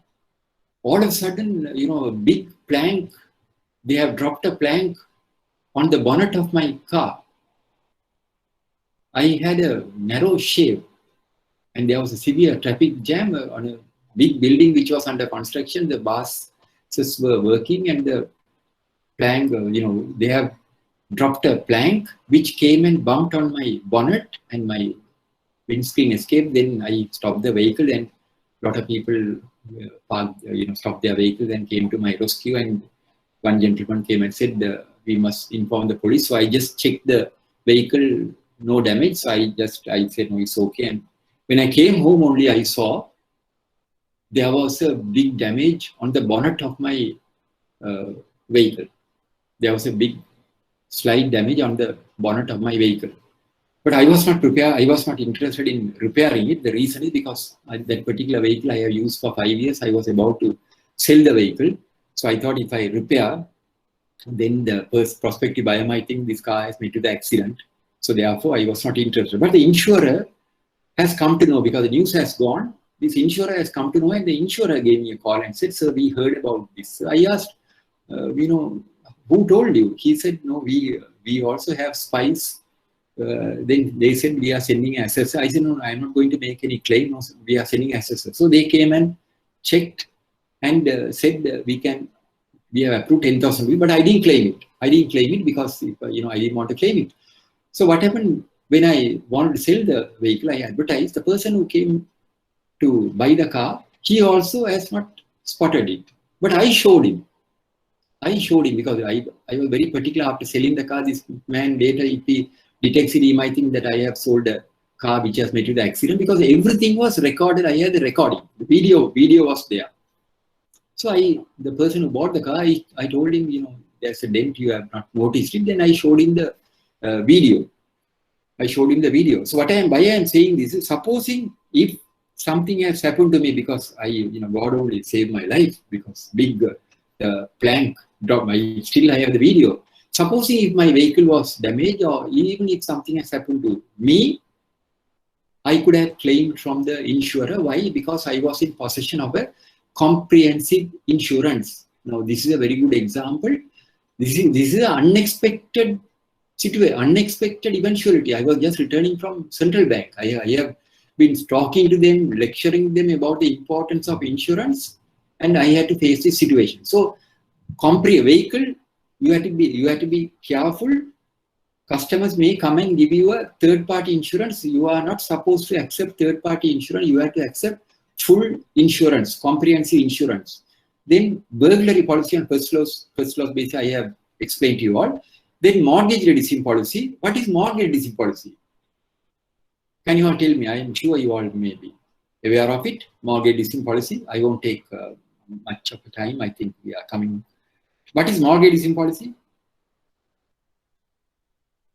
If a customer takes a housing loan facility, we are ensuring the life of the customer by not taking a life policy. It's something like a life policy, but this is you can't compare this with a life policy, because here the policy will become null and void after the settlement of the loan. After the settlement of the loan. So when you say mortgage reducing policy, if a customer has taken a housing loan facility, most of the banks, it is compulsory, it is mandatory for them to take a mortgage reducing policy. Some call it term decreasing policy, and there are various terminologies are used. That is, in case if something happens to the customer who has taken a housing loan, the bank can recover the entire outstanding without the arrears from the insurer. The insurer will settle the entire loan outstanding. So the wife and children will be free of any encumbrances. So they can continue with their same lifestyle. That is the reason why banks, when we are granting housing loan, it is a compulsory stipulation that we take a customer gives a mortgage reducing policy, whether he likes it or not. The reason is because the customer's life is not guaranteed. The borrower's life is not guaranteed. Because in case if he dies, the bank will have to auction the property. So the bank doesn't want to take that route, and they don't want the dependents to suffer. So that is the reason why for mortgage housing loan facility, we are taking a mortgage reducing policy. Then marine insurance policy is when we are importing anything from a foreign country. If you are importing a vehicle from Japan, that is covered by a marine insurance policy, because from warehouse to warehouse, that is covered. So if something happens in between, that is covered by a marine insurance policy. Now, recently also in Sri Lanka, there was the Pearl ship, a big disaster. The insurer has agreed to pay. I saw somewhere $700 million US. The insurer has agreed to pay as a interim settlement. Then third-party insurance, I have explained to you. Now, just to give another good example about this burglary, when we were at HNB, we came across a situation. There was a customer, a dealer who was having a warehouse somewhere in Panchagawatha. He was having hardware items. So one day we went on inspection. When we went on inspection, because this customer is one of HNB's valued constituent. So when we carried out the inspection, myself and a colleague of mine, we carried out the inspection, we checked everything. Then we asked for the fire policy, because the inspection form, you had to write the fire policy. We wrote the details of the fire policy. Then I asked for the burglary policy. Then this gentleman told me, I have shared this at various forums. So you want to see the burglary policy? No, come, I'll show you the burglary policy. He closed his office, everything, and took us to the backyard. To see in the backyard, he has a big cage where there were 5 ordinary dogs. And he told us, sir, I don't have a burglary policy. What we do is we put all these 5 dogs before we close the warehouse. Before we go up, we put all these 5 fellows into the compound. Not a rat could enter. And he said, sir, if I take a burglary policy, I will take 1 million premium. So therefore, there is no necessity to take a burglary policy. If I give these buggers to eat, they will look after. So when this customer told us, it made us also to think. Then I wrote in the inspection report, it's a true story. In the inspection report, I wrote, this customer does not have a burglary policy, but he showed us a kennel and where he was having 5 ordinary dogs. And he says, before they close their business warehouse, they put all these 5 dogs into the compound. And therefore, they have mitigated the risk of burglary by having these 5 dogs. And his customer requests us to waive off the burglary cover. His request is recommended. I put his request is recommended. It went to head office. They approved it. Head office approved. Burglary policy waived off. So why I am giving this example is, fire policy, of course, you can't accept. Burglary policy, you have to make your own decision. You have to go around the building, go around the shop, go around the warehouse, and see whether there is any possibility of any goods being burgled. If you feel there is no such risk, at sight, you can waive off the burglary cover. Is it clear you all before I go to the next slide? Is it clear? Yes, sir. Any questions? Yeah. Right. So now see this, look at these policies, type of insurance policies, fire insurance, burglary, life policy, comprehensive, third party, marine insurance, which I have already explained to you all. Now, Uberime fide, utmost good faith. All insurance contracts are governed by a principle called utmost good faith. It originates from a Latin term, Uberime fide. Many people who avail various types of insurance covers may not be aware of this legal principle. Normal contracts are not governed by such a requirement. For example, whenever we buy any item, a grocery or any consumer durable, we could inspect such items before we finalize the purchase and decide to buy. In other words, we know what we buy. The concept of utmost good faith applies to all insurance contracts. Only the insurer will know all the facts covering the items to be purchased. Hence, they are obliged to disclose all the required information truthfully. Any non-disclosure of material facts will result in the rejection of any claim in case of eventuality. The proposer and the insurer should be extremely honest with each other and make full and final representation of all facts which are considered relevant without withholding any material information. What I'm trying to say is, when you are taking a policy, insurance policy, very rarely the insurer comes and inspects, unless it is a big complex. So the insurer expects you to disclose, to give a full disclosure honestly. So later on, if there was a claim, if there was a loss, and if they come and inspect, and if they find that you have not disclosed, because when you are giving the proposal on, they will ask who is your neighbor, who are the people who are occupying the backyard. Like that, there are various questions asked. So all have to be disclosed. So you can't hide anything. And if you hide some vital elements, and in case of a claim, insurer will come and inspect, and they will find that you have not disclosed certain vital information. So therefore, they may even reject the claim. And at the same time, just because the insurance is there, now say, let us assume that you are taking a burglary cover. For your house, you are taking a burglary cover. If you are taking a burglary cover, and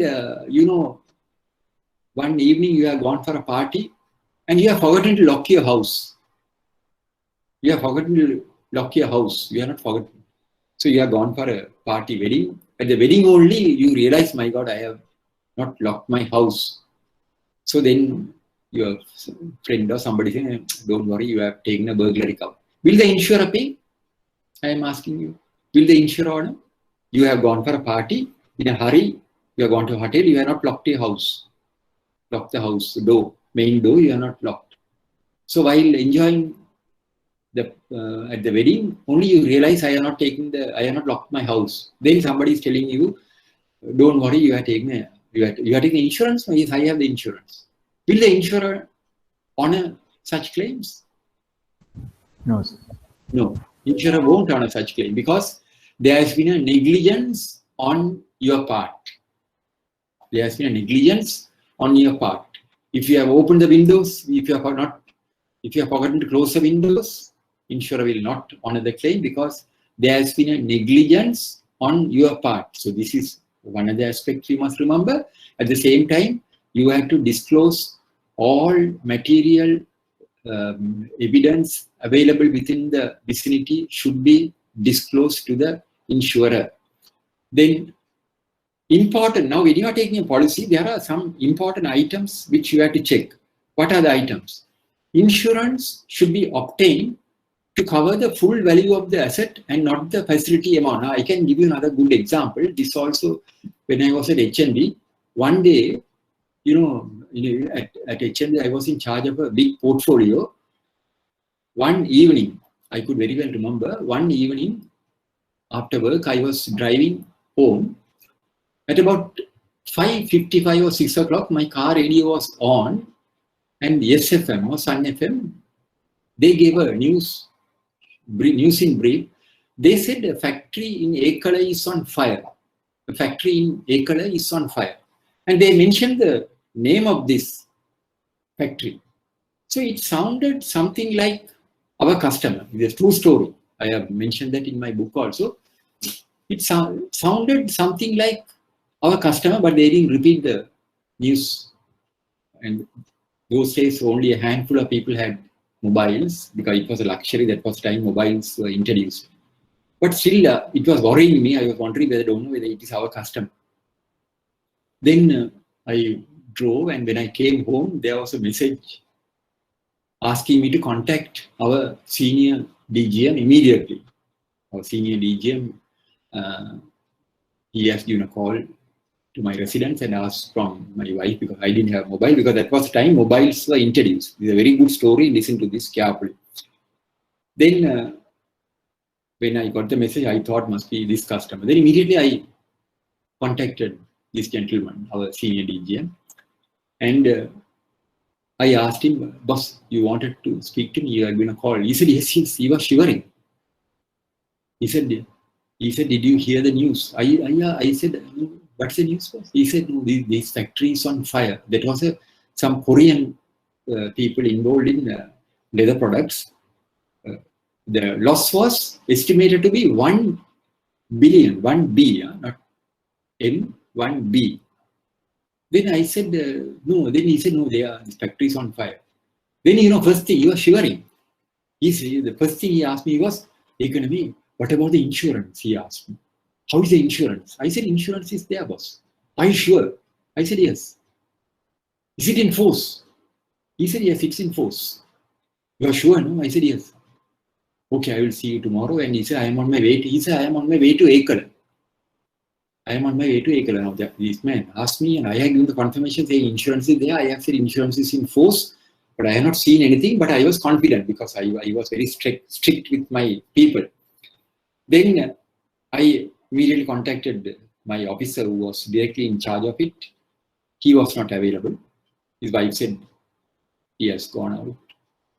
He also didn't have Celtel mobile because it was a time Celtel only introduced and only very few people had. We were not fortunate to own one. Then 7 o'clock I put the Sirasa News. Sirasa News, headline news was this. Then I contacted this, first tried to contact, he was not available, like Sirasa English News, then Sinhalese News, Tamil News, they all show. 11 o'clock, till 11 o'clock I was tensed. This boy gave a call. Then I asked, he asked, boss, you have been a call? I said, yes, what's the problem? I asked, did you hear the news? Yeah, what's the news, boss? I said, no, this factory is on fire. Then I asked him, what about the insurance? He said, boss, the insurance is in force. I said, are you sure it's in force? I said, are you sure? He said, yes, boss, because I was also confident because I was very strict. I also periodically check. Then he said, boss, you don't have to worry, it is in force. But I was having sleepless night that particular day. Early morning, 6:30, I drove to the bank. When I reached at the bank premises at 7:30, I parked my vehicle, and when I was going up, our senior DGM, the other DGM, there are two senior DGM, he was going in search of me to my department. Then he also asked the same question, did you hear the news? I said, yes. Then he said, are you sure? I said, yes, boss, you don't have to worry, sir. It is, I can confirm it is in force. But I didn't check anything. After giving all the confirmation, then he thanked me and he also went. I am waiting for the arrival of my people because we had to open the vault and all. So then this officer came and I said, I want to see the endorsement personally. I want to see the endorsement personally. Then we all three of us went, key holders, we went to the vault. Then my heart was beating fast. Although I had given the confirmation, I had not seen anything in writing. I had not seen anything in black and white. Then they took the endorsement. It's a true story. 3 days before the fire, we have renewed the policy. 3 days before the fire. So I thank God. God only saved us. Thank this boy also. Thank my staff. And came and then I was happily seated. 8:45, I am getting a call from the managing director's office, MD's office. Managing director's secretary gave a call and said, Mr. Rajanan, there's a fax coming to you from MD. He wants you to reply this fax immediately. So I went to the fax machine, got the fax message, MD. From MD, he has addressed to me, put the name of the customer. Please confirm the undernoted details by return fax. He has put the name of the customer, date of the policy, amount of the policy, assets covered, location, risk covered, date of expiry, whether policy is renewed and in force. These are the questions asked. It didn't take 5 minutes to reply. I immediately prepared a fax, refaxed to the managing director. Then I went up with that fax message, this thing, to meet our people, to see they were all at a meeting, at a top level meeting about this, because 1 billion loss, 1 billion. Then I went and I interrupted them and said there was a message from MD. I have faxed this. And I showed them. This true story. Both the DGMs, both the senior DGMs got up from their seats and congratulated me and said, congratulations, you have saved the skins of all of us. These are the words they use. You have saved the skins of all of us. You have saved the skins of all of us. Why? Because if we have not renewed, because we renewed the policy just 3 days before the occurrence of this disaster. If we have not renewed the policy, the loss to HNB would have been 2 billion, not million, 2 billion. Why 2 billion? Because the customer also would have sued the bank for negligence. Why? Because if the policy is assigned in our favor, we have an insurable right. If the policy is assigned in our favor, we have an insurable right. So therefore, if we are not renewed the policy, we would have lost 1 billion. Then the customer in turn would have claimed another 1 million for the bank. So this I am narrating this. I have spoken about this at various forums in one particular bank. I don't want to mention the name of the bank. This particular bank invited me to conduct a session on this, my subject. So I agreed. And day before the training program, the head of training gave me a call and said, Mr. Rajanan, for tomorrow's your meeting, your seminar, our CEO is also coming. So I was wondering why the CEO is coming. I asked why the CEO is coming. He said, no, he said he will just drop in, but he said most probably he'll be coming after lunch. CEO, he said, no, he just wants to drop in. So I was a bit wondering why this CEO is coming, but anyway, I was concerned. Then I went for the training program. I conducted the training program. I had about 50 people. Then after we had lunch, we had tea. After tea only, I am going to talk about this subject. After tea, I was about to start this subject. I saw this CEO walking into the auditorium. Then he just waved and said, no, you continue. And he sat there. So when I narrated this story, the CEO also was there. He was listening to this story. This man was listening to the story, the CEO.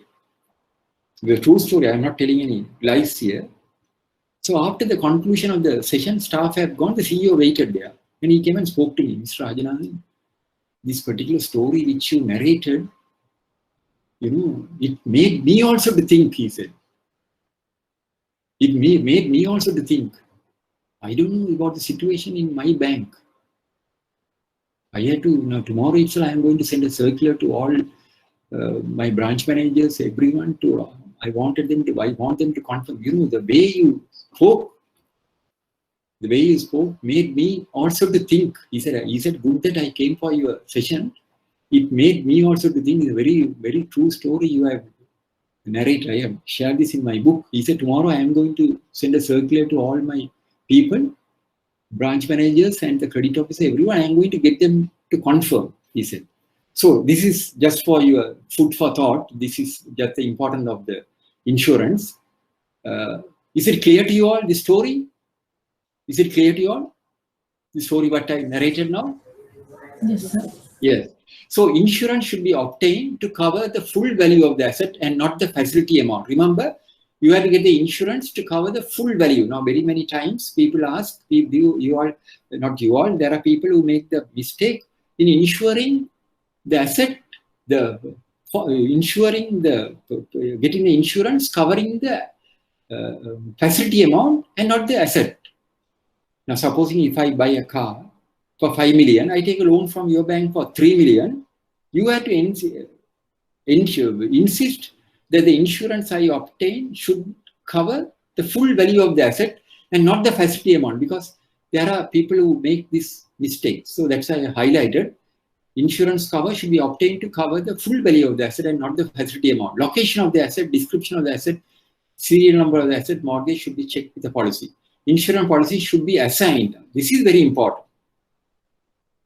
Why are we insisting on the assignment? Because if the policy is assigned in favor of the bank, in case of a claim, in case of a damage, the insured cannot lodge a claim. He can lodge a claim, but the insurer will not another claim without our concurrence. Because supposing if there's a vehicle, the vehicle meets the accident, the customer will go and lodge a claim with the insurer. He will go and lodge a claim, and insurer may settle it. But if it is assigned in our favor, insurer cannot settle it without our concurrence. Insurer will write to us, he will get the cover, he will get our concurrence, and only he will settle the claim. So you have to ensure the policy is always assigned in your favor. Assignment is very important. Now I can give you another good example. It's also HND. When we were HND, there was a customer, difficult customer. This particular customer, he was a very difficult customer. People were scared to talk to him also.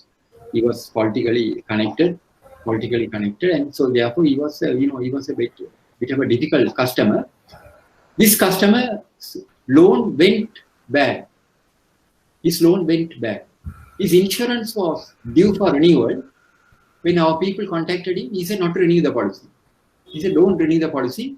I am residing in Colombo zone, so therefore nothing will happen. Don't renew the policy. I don't want to give the details. But still for all, we renewed the policy. We debited his account and renewed the policy.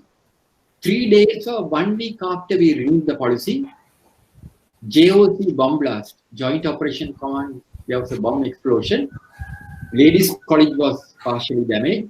This customer's house also was completely gone. He came rushing to the bank and asked the bank whether we had renewed the policy.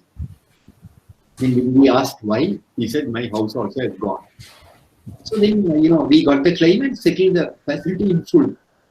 So if you are not got the assignment, if the policy was not assigned in our favor, he would have gone and got the claim direct with the insurer.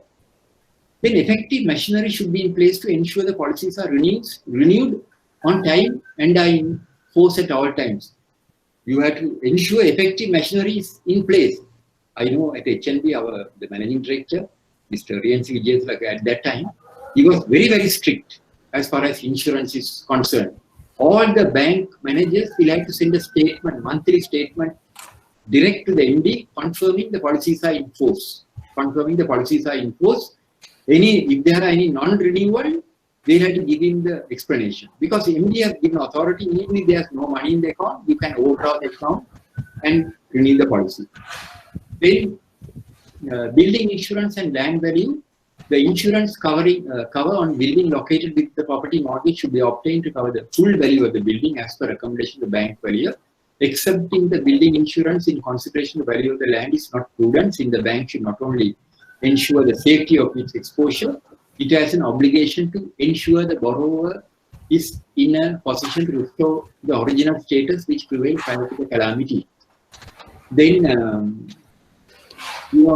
I know you are very hungry, so therefore I want to stop at this particular slide and continue my session next week. I'm going to talk about the bank letters of guarantee, because now the time is 1:15. You are also tired.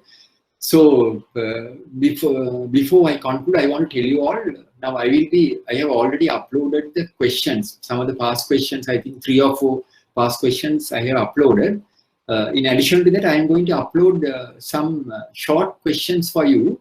That also will be uploaded hopefully within the next couple of days. I will try to put that. So what you have to do is, next session before you come, this all I am doing it in your interest, because I know this session by this particular batch has been very alert and very interesting, because a lot of people ask questions, you all interacted with us, is very good. So therefore, because my aim is to ensure that each and every one of you get through this exam. That is my aim, that is my mandate, to ensure each and every one of you get through the exam. So I am going to prepare about 35 to 40, hopefully 35 to 40 short questions, which I am going to put it in the, what you call, in our this system. IBSL will put it. So what you have to do is next week, because next week is the last session, go through the past papers and also go through this 40 or 35 short questions and write the answer.